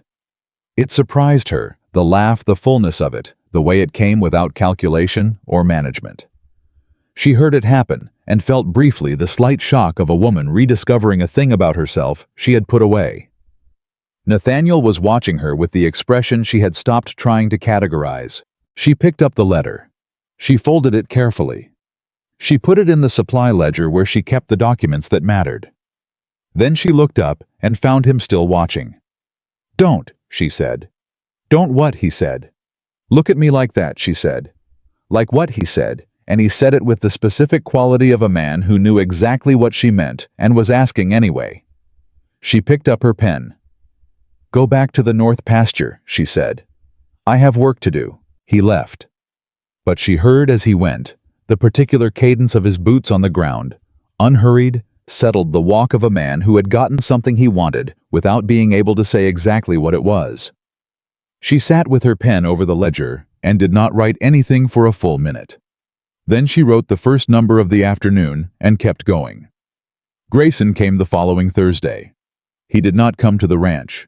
He came to the town meeting. Willow Creek held a monthly meeting in the meeting hall above the general store. A gathering for practical community business, water rights, road maintenance. The kind of civic infrastructure that frontier towns needed and built with whatever they had available. Margaret had attended twice before because the water rights discussions were relevant to the ranch's irrigation planning, and because she had found in the weeks since the Webb letter that her presence in town carried a different quality. People looked at her differently. Not all of them. Mrs. Whitmore had not altered her expression by a perceptible degree, but enough of them that the general texture of entering a room had changed. She went to the Thursday meeting with Nathaniel and Anna's husband Thomas, who was a solid, quiet man who had apparently held a strong opinion in Margaret's favor from the beginning, but expressed it primarily through the volume of bread he included in the order when she came to the bakery. The meeting had been underway for 20 minutes when Grayson walked in. He did not look like a man who had been confronted with the full accounting of what he had done. He looked like a man who had made a decision about how he was going to handle that accounting, and the decision was forward. He sat in the second row. The water rights discussion continued for another 10 minutes, and Margaret kept her attention on the speaker and her hands still in her lap, and did not look at Grayson, though she was aware of him with the specific peripheral awareness of a woman who had learned to track threats without appearing to. When the moderator opened the floor, Grayson stood. "I'd like to speak to a matter of community concern," he said. His voice was even, controlled, the voice of a man who had prepared. The moderator nodded. "There are papers going around this county," Grayson said, "with my name on them, claims made by a woman who has been in this territory for less than 2 months against a man who has worked this land for 14 years. He turned slightly, not to look at Margaret directly, which would have been too obvious, but to address the half of the room that included her. "I want to speak to the character of those claims. Not the legal matter, I'll address that in the appropriate venue, but the character of them, where they come from and why." The room was quiet. "This woman arrived in Willow Creek abandoned," Grayson said. "Rejected. No home, no standing, no connection to this community. She attached herself to a man who had the decency to offer her work when she had nothing, and within weeks she had repositioned herself as essential to his operation. Within weeks, she had accused the man who had genuinely built that operation of crimes." He paused. "I've watched this pattern before. A woman in a desperate situation finds a man worth attaching to and finds reasons to make herself necessary and remove anyone who might see clearly what she's doing." Several people were nodding. Several were not. Margaret sat very still. "The financial documents she prepared," Grayson continued, "were prepared by a woman with access to years of records and full knowledge of what she needed them to say to serve her purpose. I'm not saying she's not clever. I'm saying clever and honest are not the same thing." He sat down. The room turned almost as a single organism to see what would happen next. Nathaniel started to stand. Margaret put her hand on his arm. He looked at her. She shook her head. He sat. She stood. She did not wait for the moderator to recognize her. She stood and she let the room look at her, all of it, the full weight of 60-odd pairs of eyes, and she stood under it with her back straight and her hands at her sides, and she waited for the quality of attention to settle before she spoke. "Mr. Grayson," she said, and her voice was quiet enough that the room had to lean in to hear it, which was a choice she had made deliberately. "You've said I'm clever. I'll accept that. You've said I'm desperate. I'd like to address that." She looked at him directly now. "I arrived in this county with $32 and one suitcase," she said. "That's accurate. I won't dress it differently. I had no home, no connection, no standing. Also accurate." She paused. "What I also had was 14 years of bookkeeping experience, a knowledge of supply management, and the ability to look at a set of numbers and tell you what they mean. Those things I brought with me. Nobody gave them to me, and nobody can take them away." The room was very still. "The documents I prepared were reviewed by Marcus Webb," she said. Mr. Webb then conducted his own independent inquiry. He found what I found, and he found more. Sheriff Purcell has those documents. They are available for review by any person in this room who would like to see them." She paused again. "I prepared those documents because the money belonged to Nathaniel Brooks, and I work for Nathaniel Brooks, and it is my job to know where his money is. That is the complete explanation of my motivation." She looked around the room. "Mr. Grayson says clever and honest are not the same thing," she said. "He's right, they're not. You can be one without the other. But when you have both the numbers and the documentation and an independent banker's review, all saying the same thing, at some point, the question of motivation stops mattering, and the question of what is true starts mattering more." She sat down. Nathaniel said nothing. He put his hand briefly over hers on the armrest. A single moment of contact, deliberate and quiet, and then he withdrew it. She felt it for the rest of the meeting. The moderator moved on to the road maintenance discussion. People shifted in their seats and let the moment settle the way it needed to settle into the official silence of a community that had heard something and needed time to decide what it meant. After the meeting, standing outside in the evening air, 3 people came to speak to Margaret separately. The first was a rancher named Bert Hollis, perhaps 60, with the weathered look of a man who had been in Montana for 20 years and trusted physical evidence over social narrative. "You're the one who found the Hargrove pricing," he said. "Yes," she said. "I've been paying Billings rates for 12 years, he said. He looked at her with the expression of a man doing a calculation he didn't like. "Would you be willing to talk about suppliers sometime? Not for anything, just to talk." "I'd be glad to," she said. He nodded. He walked away. The second was Reverend Cole, who shook her hand with the formality of a man making a public statement through a private gesture. "Miss Ellison," he said, "I owe you an apology. I listened to things I should have examined more carefully before repeating." "Thank you for saying so," she said. "Grayson was persuasive," Cole said. "He usually is." "Yes," Margaret said. "That's what made him effective for 14 years. Cole looked at her with something that might have been respect, and definitely included surprise. He shook her hand again and went back inside. The third person was Clara Whitmore. Margaret did not expect this. She was so thoroughly unprepared for it that for a single moment her composure showed a gap which she closed quickly. Clara Whitmore stopped in front of her. She was not wearing the expression of a woman delivering a performance of sympathy over satisfaction. She was wearing the expression of a woman who had been wrong about something and was finding the experience uncomfortable in the specific way that long-held errors were always uncomfortable to release. "I've said things about you," Mrs. Whitmore said, "in this town, since you arrived." "I know," Margaret said. "Some of what I said was unkind," Mrs. Whitmore said. "Some of it was not accurate. I believed—" She stopped, started again. "Walter Grayson has been a respected figure in this community for a long time. I believed his account of things." "Many people did," Margaret said. "He had years of goodwill to spend." "Yes." Whitmore looked at her. "I wanted you to know that I've heard what the documents say, and I've reconsidered." Margaret studied her. "Mrs. Whitmore," she said, "reconsidering is a brave thing. Most people don't do it after they've committed to a position. I appreciate you telling me." Whitmore blinked. She had not clearly expected grace. She had expected something sharper, which would have been more comfortable, because it would have confirmed a version of Margaret she had already built. "Well," Whitmore said, and her voice had shifted slightly, some of the stiffness going out of it. I hope you'll that is if there are things I can do to be useful. I hope you'll consider.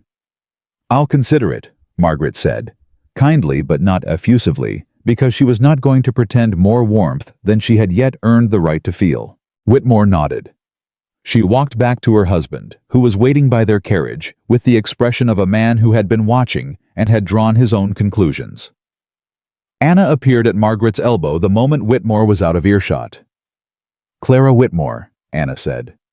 Clara Whitmore apologized to you. She reconsidered, Margaret said. That's different from an apology, but it's more real. Anna stared at her. How are you this calm right now? Margaret thought about it honestly. I'm not entirely, she said. I'm just good at the outside part. Anna looked at her for a moment. Then she put her arm through Margaret's and said, Come have supper with us. Thomas made bread this morning, and if we leave it much longer, he's going to eat it himself. Margaret let herself be steered toward the bakery, and behind her, she heard Nathaniel and Thomas Kelsey falling into easy conversation, and she let the ordinary human warmth of that settle over her, like something she had not known she was cold without. The next morning, Grayson came to the ranch. Margaret was at her table when she heard the horse, and she heard Nathaniel's voice outside, and she heard Grayson's voice responding, and she sat for exactly 15 seconds, deciding whether to go out. She went out. They were in the yard. Nathaniel on foot, Grayson still mounted, which was the spatial language of a man who hadn't decided whether to stay. Grayson looked at Margaret when she came out, and his face did something complex and rapid.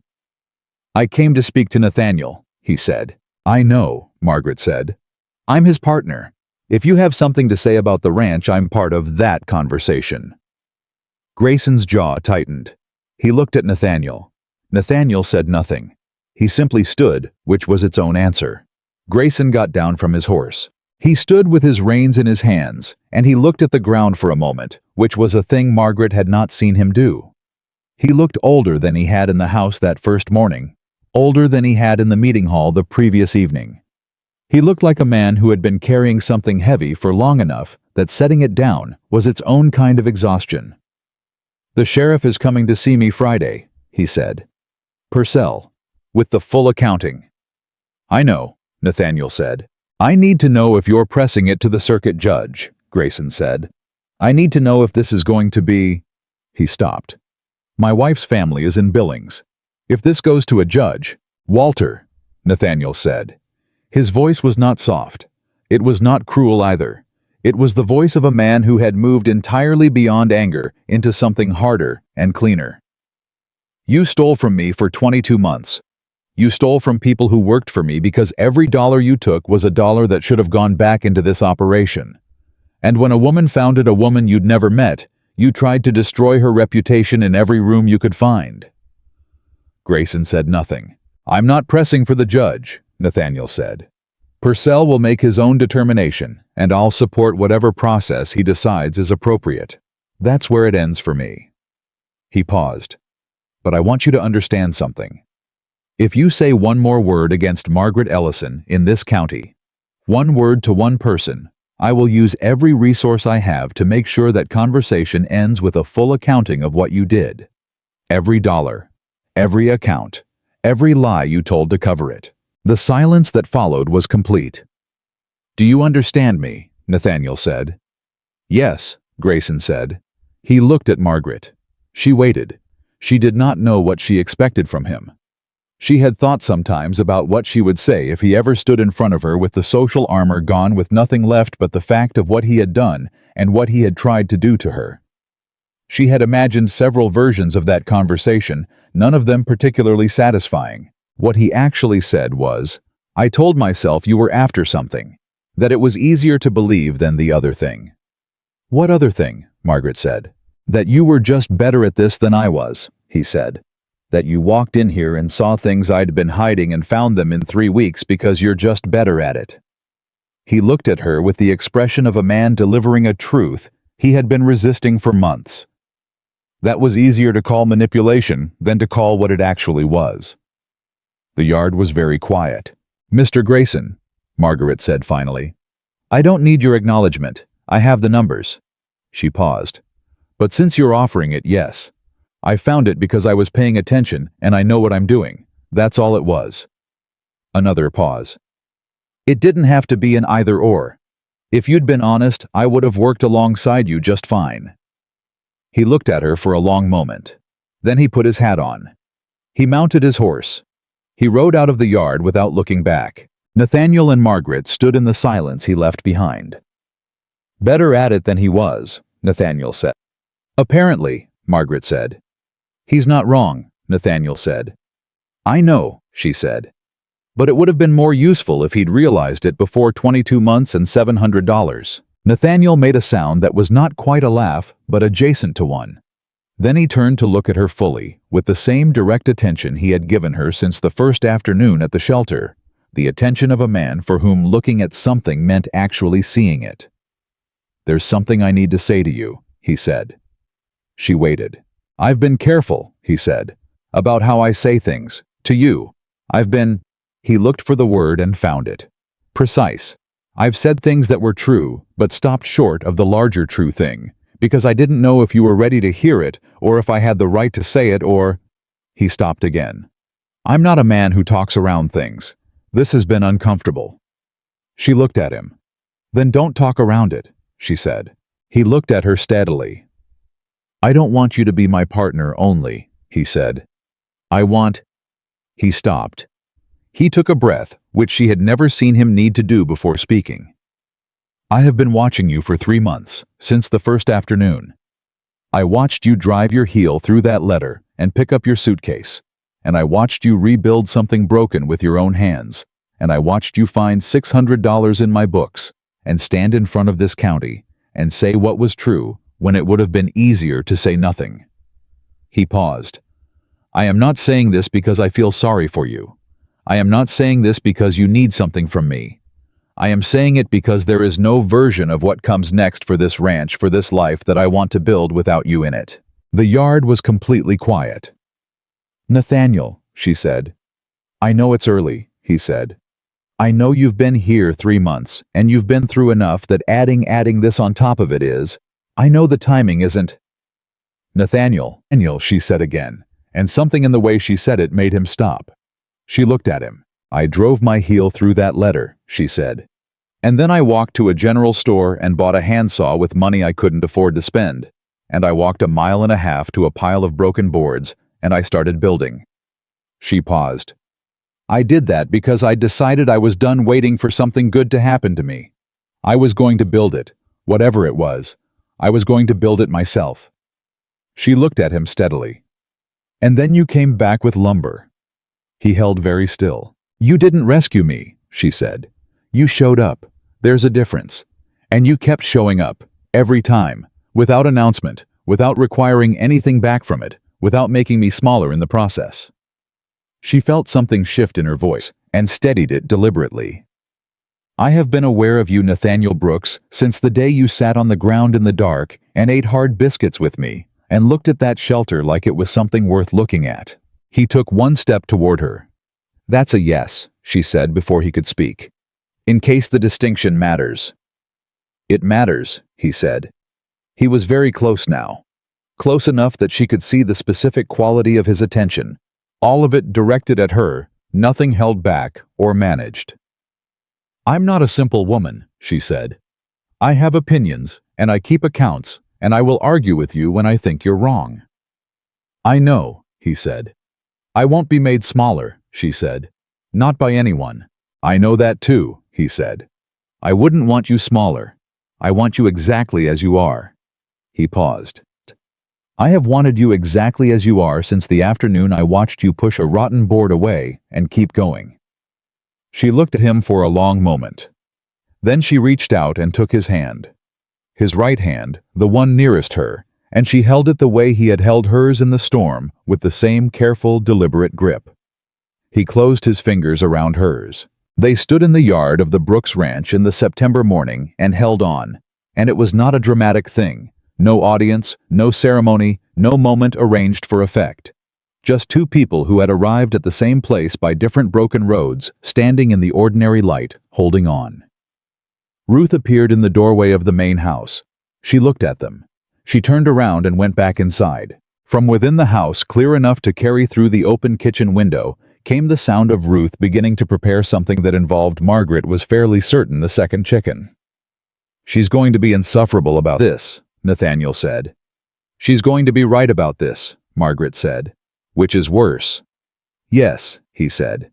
"Considerably." They stood there a while longer, hands linked, and the ranch went on around them, the sounds of morning work.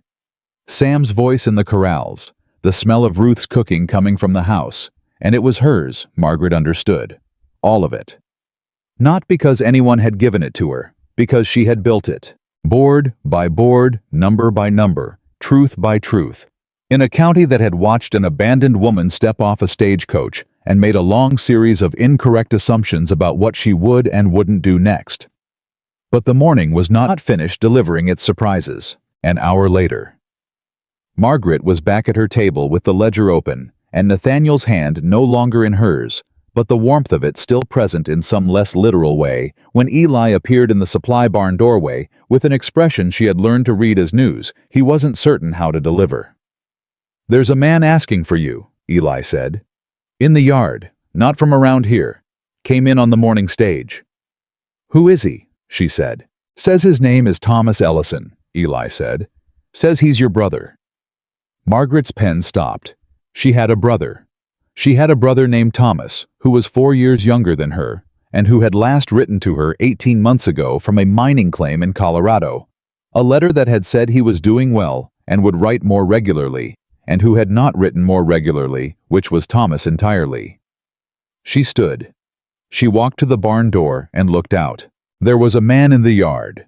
He was lean where she was not, and he had their father's coloring and their mother's mouth, and he was standing with his hat in both hands, looking at the main house with the expression of a man who was not certain of his welcome.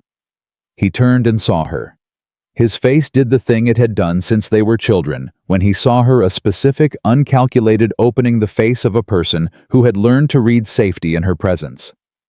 "Maggie," he said. She walked across the yard toward him. She was not certain what she felt standing in the September morning of the Brooks Ranch with her brother 20 feet away, and her partner in the house, and $726 recovered, and a shelter a mile and a half away, built from broken boards. She felt many things in layers, the way the country itself was layered.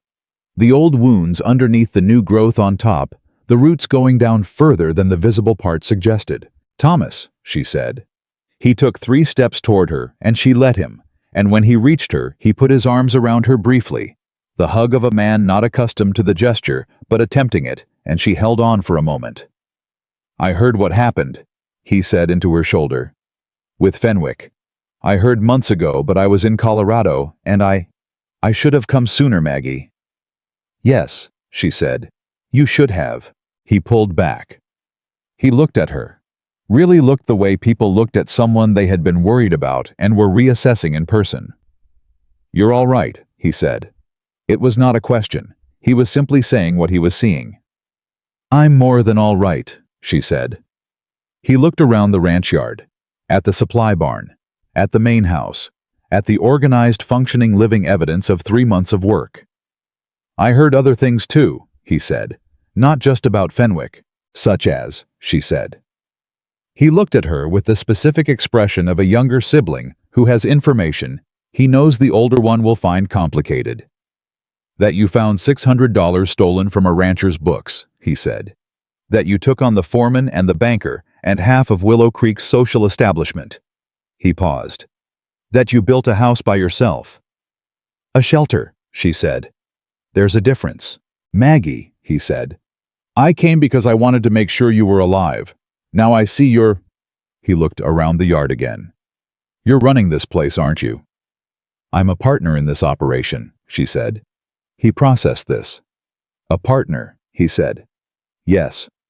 He looked at the house again, then back at her. "The rancher," he said carefully. "Is he? That is, are you and he?" "Thomas," she said. "I'm just asking." "I know what you're asking," she said. He waited. She looked at him for a moment. Then, "He came back with lumber," she said. Thomas looked at her. "When I was building," she said. "He came back with lumber, and he stayed to work, and he kept showing up, every time." Thomas was quiet for a moment, processing this, in the way he processed things slowly from several angles, arriving eventually at something solid. Then his face did the opening thing again, the unguarded thing. "Good," he said, simply and completely. "Yes," Margaret said. She put her arm through her brother's and turned him toward the main house. "Come inside," she said. "Ruth will feed you. And then you can tell me what you've actually been doing in Colorado for 18 months, because I want the real version, not the version you'd write in a letter." He laughed their father's laugh, which she had not heard in 4 years. It landed in her chest in the specific way that things land when you didn't know you had been carrying the absence of them. "The real version is worse," he said. "It always is," she said. "Come on." They walked toward the house together, and the September morning held them, and somewhere inside, Ruth was already adding to whatever she was preparing, because Ruth operated on the assumption that more people required more food, and in Margaret's experience, Ruth was right about most things. The door opened before they reached it. Nathaniel was in the doorway. He looked at Margaret. He looked at Thomas. He read the situation in a single comprehensive glance. "Thomas Ellison," he said, and held out his hand. Thomas looked at the hand. He looked at his sister. She nodded once. He shook Nathaniel's hand. "Come in," Nathaniel said. "Ruth made enough for 6. She always does." They went inside. And the ranch house, which had been a quiet place for a long time. A man's house with a man's specific and contained solitude. Running through every room was full of voices and the smell of Ruth's cooking, and the sound of people who had arrived at the same place by different broken roads sitting down together at the same table. Outside, the supply barn waited with its ledgers and its numbers and its careful record of everything that had been built. And 1.5 miles away, a small shelter stood on soundstones with straight walls and a solid roof boards that didn't match, and a window frame slightly crooked, still standing, still hers, the beginning of everything she had built since. Thomas Ellison stayed 3 days.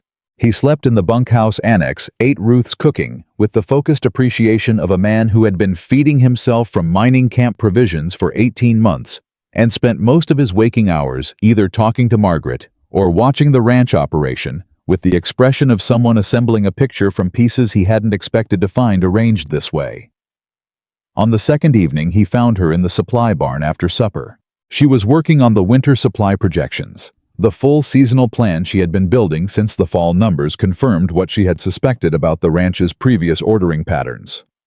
Thomas came in and sat in the chair across from her work table and watched her work for a while without speaking, which was something he had done since childhood, when he was preparing to say something he wasn't sure how to start. She kept writing. "You're happy," he said finally. She looked up. "Not performing it," he said. "Actually happy. I don't think I've seen that before. Not since before James died." James was her husband. She had not heard his name said aloud in a long time. "I'm building something," she said. "I'm good at what I do, and it matters and people know it.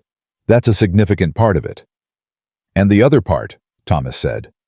She looked at him. He looked back with the expression of a younger sibling who had learned to read her face before he could read words and had never forgotten the skill. "He's a good man," Thomas said. "Not a question." "He's a careful man," she said. "And a fair one, and he shows up." She paused. "That's more than I knew to ask for." Thomas was quiet for a moment. "When James died," he said, "and the business went with him, you wrote to me and you said you were fine. And I believed you because I wanted to. And I shouldn't have." "Thomas," she said. "I should have come then," he said. "And I should have come when when that whole business I should have come." "You're here now," she said. "That's not the same," he said. "No," she agreed. "But it's what I have, so it's what I'm working with. That's generally my approach." He looked at her for a long moment. Then he said quietly, "I'm proud of you, Maggie. I don't say things like that, but I need to say it." She held it. She held it the way you hold something that arrives after a long absence carefully, with full attention, understanding its value, precisely because you had known the want of it. "Thank you," she said, and meant it completely. He left on the third morning. He had a claim in Colorado. He needed to get back to a real one this time. He said with two partners he trusted, which was an improvement over the previous 18 months, in ways he outlined briefly, and she understood were the edited version. He promised to write. She told him she would hold him to it with considerably more force than the previous version of that promise had carried. He laughed and hugged her again, less awkward this time, the gesture finding its own ease, and rode back toward the stage line. She watched him go, and then she turned back to the ranch, and the ranch was still there, still hers, still running with the particular ordered momentum of an operation that knew where everything was and why. She went back to work. October arrived with the specific authority of Montana, autumn cold in the mornings, and brief in its warmth, and completely unapologetic about both. The supply orders Margaret had placed in September arrived on schedule, the Hargrove grain filling the feed barn to the precise capacity she had calculated, the winter provisions organized according to the system she had built, every number matching its projected counterpart within acceptable margins. Nathaniel looked at the barn one morning with the expression of a man whose operation was running better than it had in years and was still slightly surprised by this. "You projected this number 4 weeks ago," he said, looking at the grain inventory. "I projected it 8 weeks ago," Margaret said.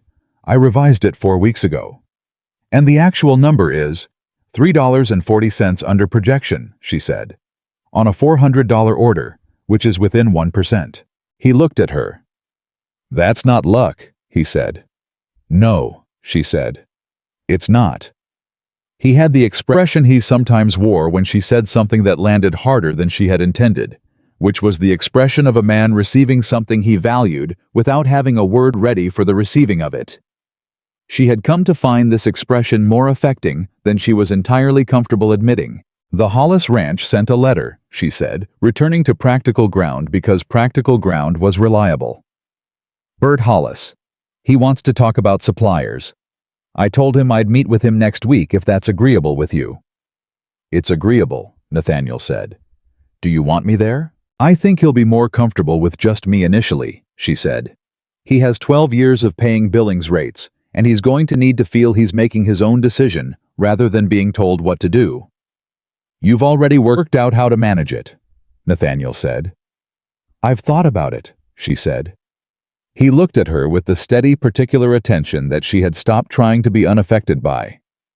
"Margaret," he said. "I know that tone," she said. "That's the tone you use when you're about to say something you've been working up to." "Is it?" he said. "You've been using it for 3 days," she said. "Since Thomas left." He was quiet a moment, a concession she understood to the accuracy of the observation. "I want to show you something," he said. "This afternoon, if you can spare the time."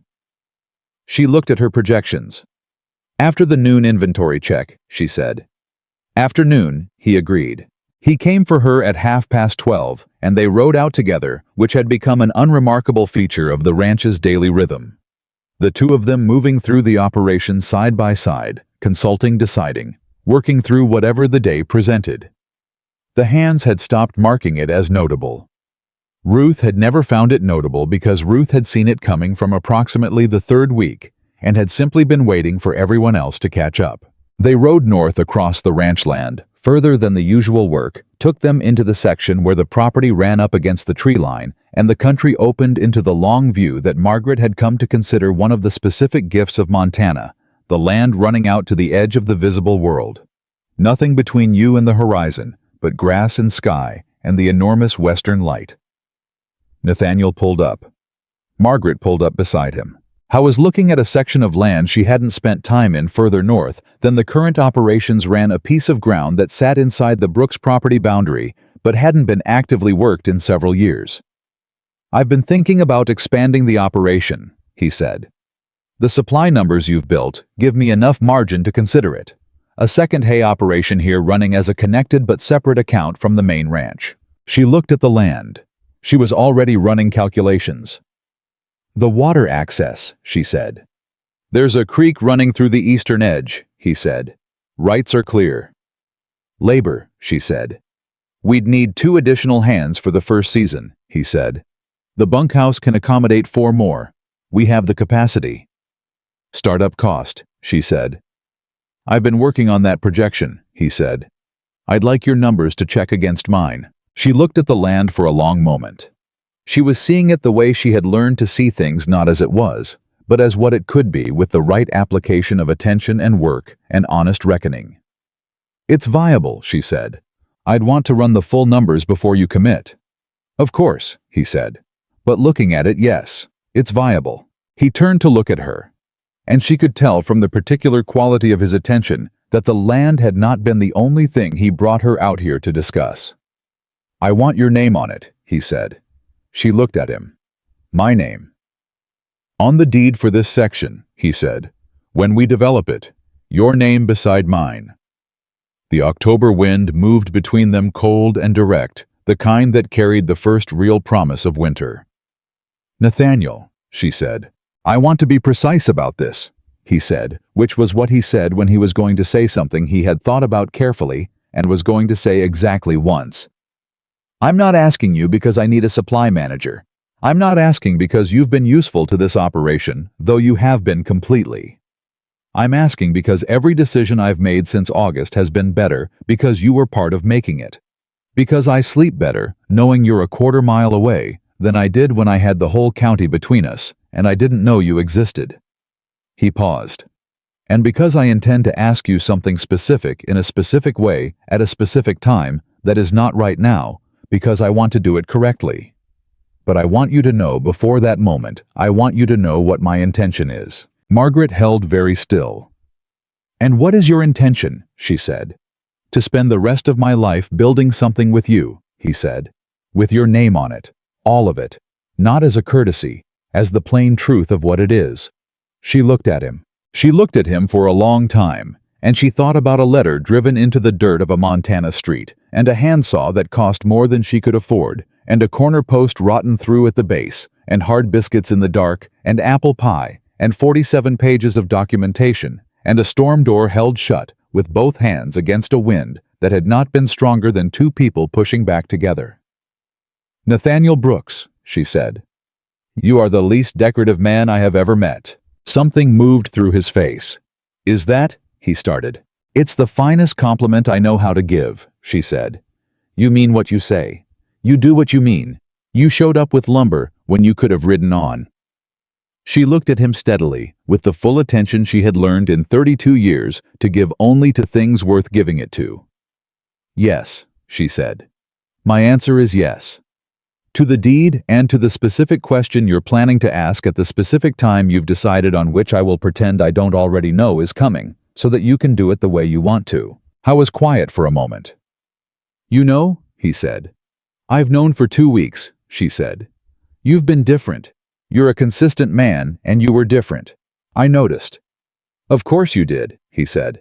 Of course I did, she agreed. He almost smiled.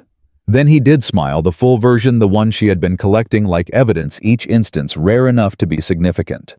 It changed his whole face. The smile opened it in a way that his regular expression kept carefully closed, and she looked at it and felt the specific, irreversible quality of being known by someone who had taken the time to actually look. Thursday, he said. What? The specific time, he said. Thursday. All right, she said.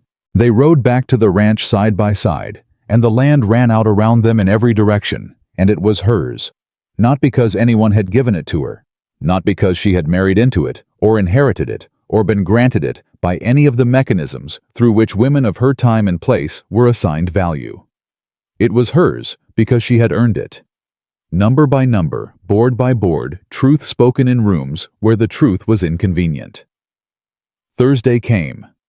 Nathaniel asked her beside the shelter. He had ridden out there in the early evening, and she had known where he was going because Ruth had told her with the specific serenity of a woman delivering information she considers obvious. And Margaret had put on her better dress, not because she was performing anything, but because some moments deserved the best version of what you had, and walked the 1.5 miles across the land she knew as well as she knew her own hands. The shelter stood where it had always stood. Boards that didn't match window frame, slightly crooked door with the gap at the bottom she had never gotten around to fixing, because the hay bales had solved the winter problem well enough, and she had other priorities. Nathaniel was standing beside it with his hat in his hands. She came across the field toward him in the October evening light. He watched her come the way he had watched her the first afternoon, with the complete steady attention of a man who had decided something was worth seeing. She stopped in front of him. "You wanted to do this here," she said. "Yes," he said. "Because this is where it started," she said. "Because this is what you built when you had nothing," he said. "And I want you to know that I understand what that means. That I have always understood what that means from the first afternoon."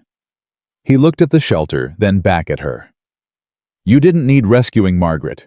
You needed someone to show up. I'd like to spend the rest of my life being the person who shows up." He did not go to one knee, because he was a practical man, and the ground was cold, and she would have found theater uncomfortable.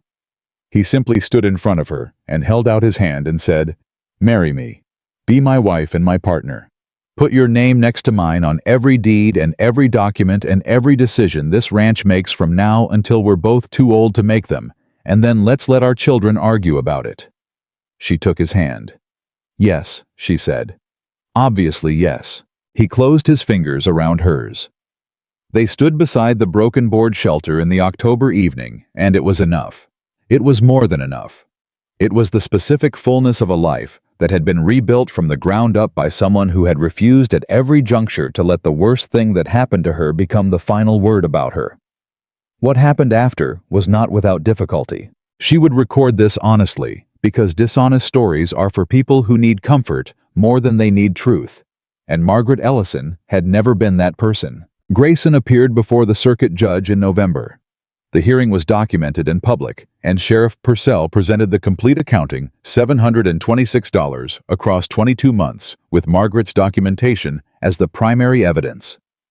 Grayson's lawyer argued that the records had been prepared by a woman with a personal interest in the outcome, and Purcell presented Webb's independent confirmation, and the judge looked at 47 pages of sequential-sourced documentation and asked the lawyer if he had a specific factual objection to any specific entry. The lawyer did not.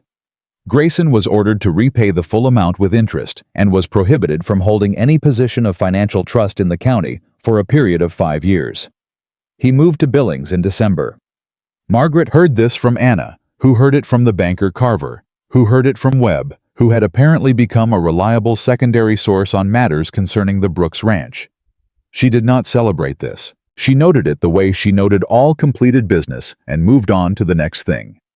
The wedding was in November, 3 weeks after the hearing. Ruth organized it with the efficiency she brought to everything, and Anna Kelsey baked the cake, and Thomas came back from Colorado for it by some logistical miracle he had arranged before he left, which told Margaret that he had known when he met Nathaniel what was coming and had planned accordingly. He said nothing about this. She told him she knew. He said nothing about that either, which was the particular language of siblings who understood each other well enough to communicate in the gaps. Bert Hollis came to the wedding, which surprised her.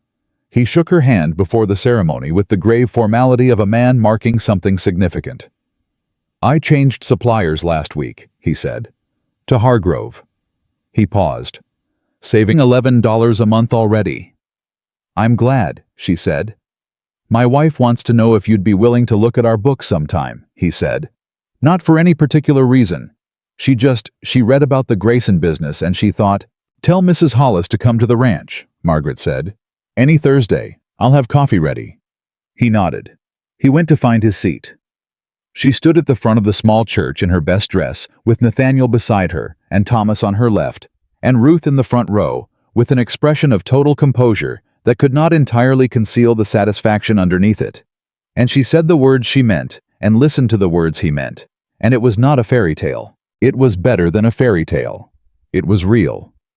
The first year of the marriage was also the first year of the northern expansion. The second hay operation went in on the section Nathaniel had shown her in October, running on the budget she had projected and supervised by a foreman. Margaret hired herself a woman's husband from Billings named Carson, who turned out to be exactly as capable as his references suggested, which was a pleasant surprise in a world where references were often optimistic. The operation came in 4% under budget in its first season. Margaret wrote that number in the ledger and looked at it for a long time. Then she wrote the next number and kept going. Mrs. Hollis came on Thursdays. Then 2 other women came with her ranchers' wives, who had been managing household accounts and supply orders without any formal framework, and who had Margaret discovered a tremendous amount of practical intelligence that had never been given a proper structure to work in. She did not charge them. She gave them the structure. She showed them what she had shown herself in the supply barn of the Brooks Ranch, that numbers told the truth if you knew how to ask them, and the asking was learnable. Anna, watching this develop over 3 months, said one afternoon, "You know what you're doing, don't you? You're not just helping them, you're building something."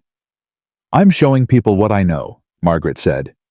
"You're making it so that the next woman who arrives in this county without standing or history has somewhere to learn the tools," Anna said. "So she doesn't have to figure it all out alone." Margaret was quiet. She had not articulated it that way. But when Anna said it, she recognized it as true. "I suppose I am," she said. By the spring of 1885, 5 women were coming on Thursdays. By summer, 8. Ruth, who had been attending these sessions with the air of someone who had already known everything being discussed but found the company worth the time, said one evening after the last woman had gone home, "You should have a name for it." "A name for what?" Margaret said. "For what you're doing on Thursdays," Ruth said. Margaret looked at the table where 8 women had sat that afternoon with their ledgers and their questions and their specific determined intelligence. She thought about what to call it. "I'll think about it," she said. "Think fast," Ruth said. "Mrs. Hollis brought her daughter today. The girl is 14. She understood the supplier comparison before her mother did." Margaret smiled. She did think about it. She thought about it for a week, and what she settled on was not a formal name, but a simple description, which she wrote in the inside cover of the new ledger she started for the Thursday sessions. "Women learning to know where the money is and what it means." It was not elegant, it was accurate. Which was, she had always found better. The shelter was still standing in the autumn of 1885, 2 years after she had driven her heel through a letter in the main street of Willow Creek. She went out to it one October morning, the anniversary, though she hadn't kept track of the precise date until Ruth mentioned it with the certainty of a woman who kept track of everything. She walked the 1.5 miles the way she had walked it the first time in the early cool, with the light coming up ahead of her. It was smaller than she remembered. Or perhaps she was different than she remembered. Perhaps the woman who had crouched in the dirt of this place and pressed her thumb into a rotten corner post and decided it was workable. Perhaps that woman was the same woman standing here now. And perhaps standing here now, she was simply larger than she had been then in the ways that mattered. She heard a horse behind her. She did not turn. She knew the sound. Nathaniel pulled up beside her and dismounted and stood where she was standing, looking at the shelter with the same quiet attention he had given it the very first afternoon when he had sat on his horse at the edge of the property and watched a woman work for an hour before he spoke. 2 years, he said. "Yes," she said. "How does it look?" he said. She considered it honestly. "Small," she said, "and solid, and exactly what it is." "What is it?" he said. She looked at the boards that didn't match the window frame that was still slightly crooked, the roof that had held through 2 Montana winters without apology. "It's the place where I decided," she said. "Decided what?" he said. She turned to look at him. This man who had come back with lumber, who had stayed to work past dark, who had driven to a banker's office and said partner, and meant it, who had stood beside a broken shelter in an October evening and asked her with his hat in his hands and no theater attached to the asking. "That I was going to build something," she said. "Whatever it took, whatever I had to work with. I was going to build something that was mine and would stand." He looked at her. "It stands," he said. "It does," she said. He reached over and took her hand. She let him. They stood in the October morning with the shelter before them and the ranch behind them and the full specific weight of everything they had built together, pressing quietly against the ordinary air. She thought about $32 and a handsaw and a letter driven into the dirt. She thought about 8 women at a Thursday table, learning to know where the money was. She thought about a corner post rotten through at the base that she had pressed her thumb into and said, workable. Everything worth building she had learned started with that, with a woman pressing her thumb into the worst of it and deciding she could work with what remained. Not because it was easy, not because she was certain, but because the alternative was to put down her tools and walk away, and Margaret Ellison had never once in her life put down her tools. The shelter stood. It had stood through storms and accusations, and a foreman's long dishonesty, and a town's collective assumption about what a large woman with no standing and no history could and could not do. It stood because she had built it with her hands and her knowledge, and her absolute refusal to let the worst morning of her life become the last word about her. And now it stood as evidence, not of what she had suffered, but of what she had decided to do with what came after the suffering. The difference between those two things was the whole story. Nathaniel's hand was warm in hers. The ranch waited behind them, running and real and documented to the last dollar, full of people who had learned to see her completely. Ruth with her cold assessment and her second chicken. Sam, who held doors and asked no questions. Eli, who appeared with lanterns at exactly the right moment. Anna, who fell into step on a main street because she knew what bravery looked like and wanted to stand near it. Thomas, who came back because being too late was better than never coming at all. And somewhere in Willow Creek on Thursday afternoons, 8 women sat at a table with their ledgers open and their questions ready, learning what Margaret had learned in a supply barn in the first weeks of her arriving, that numbers told the truth, and knowing the truth was power, and power was not something you waited to be given. It was something you built, board by board, with your own hands, from whatever was left. After the worst thing happened, even if what was left was broken, even if what was left barely held together, even if every person watching told you it wasn't enough to work with. Margaret Ellison Brooks had pressed her thumb into the rot and called it workable. And everything that mattered had grown from that single stubborn, magnificent decision. She had arrived in Montana with nothing but her hands and her knowledge, and the particular courage of a woman who had decided that being left behind was not the same as being finished. She had been right. She had been completely, entirely, permanently right, and the shelter stood to prove it. Boards mismatched and window crooked and roof solid as the day she nailed the last beam into place, outlasting the letter, outlasting the man who wrote it, outlasting every assumption anyone had ever made about what a woman in her circumstances could and could not build. It stood, and so did she.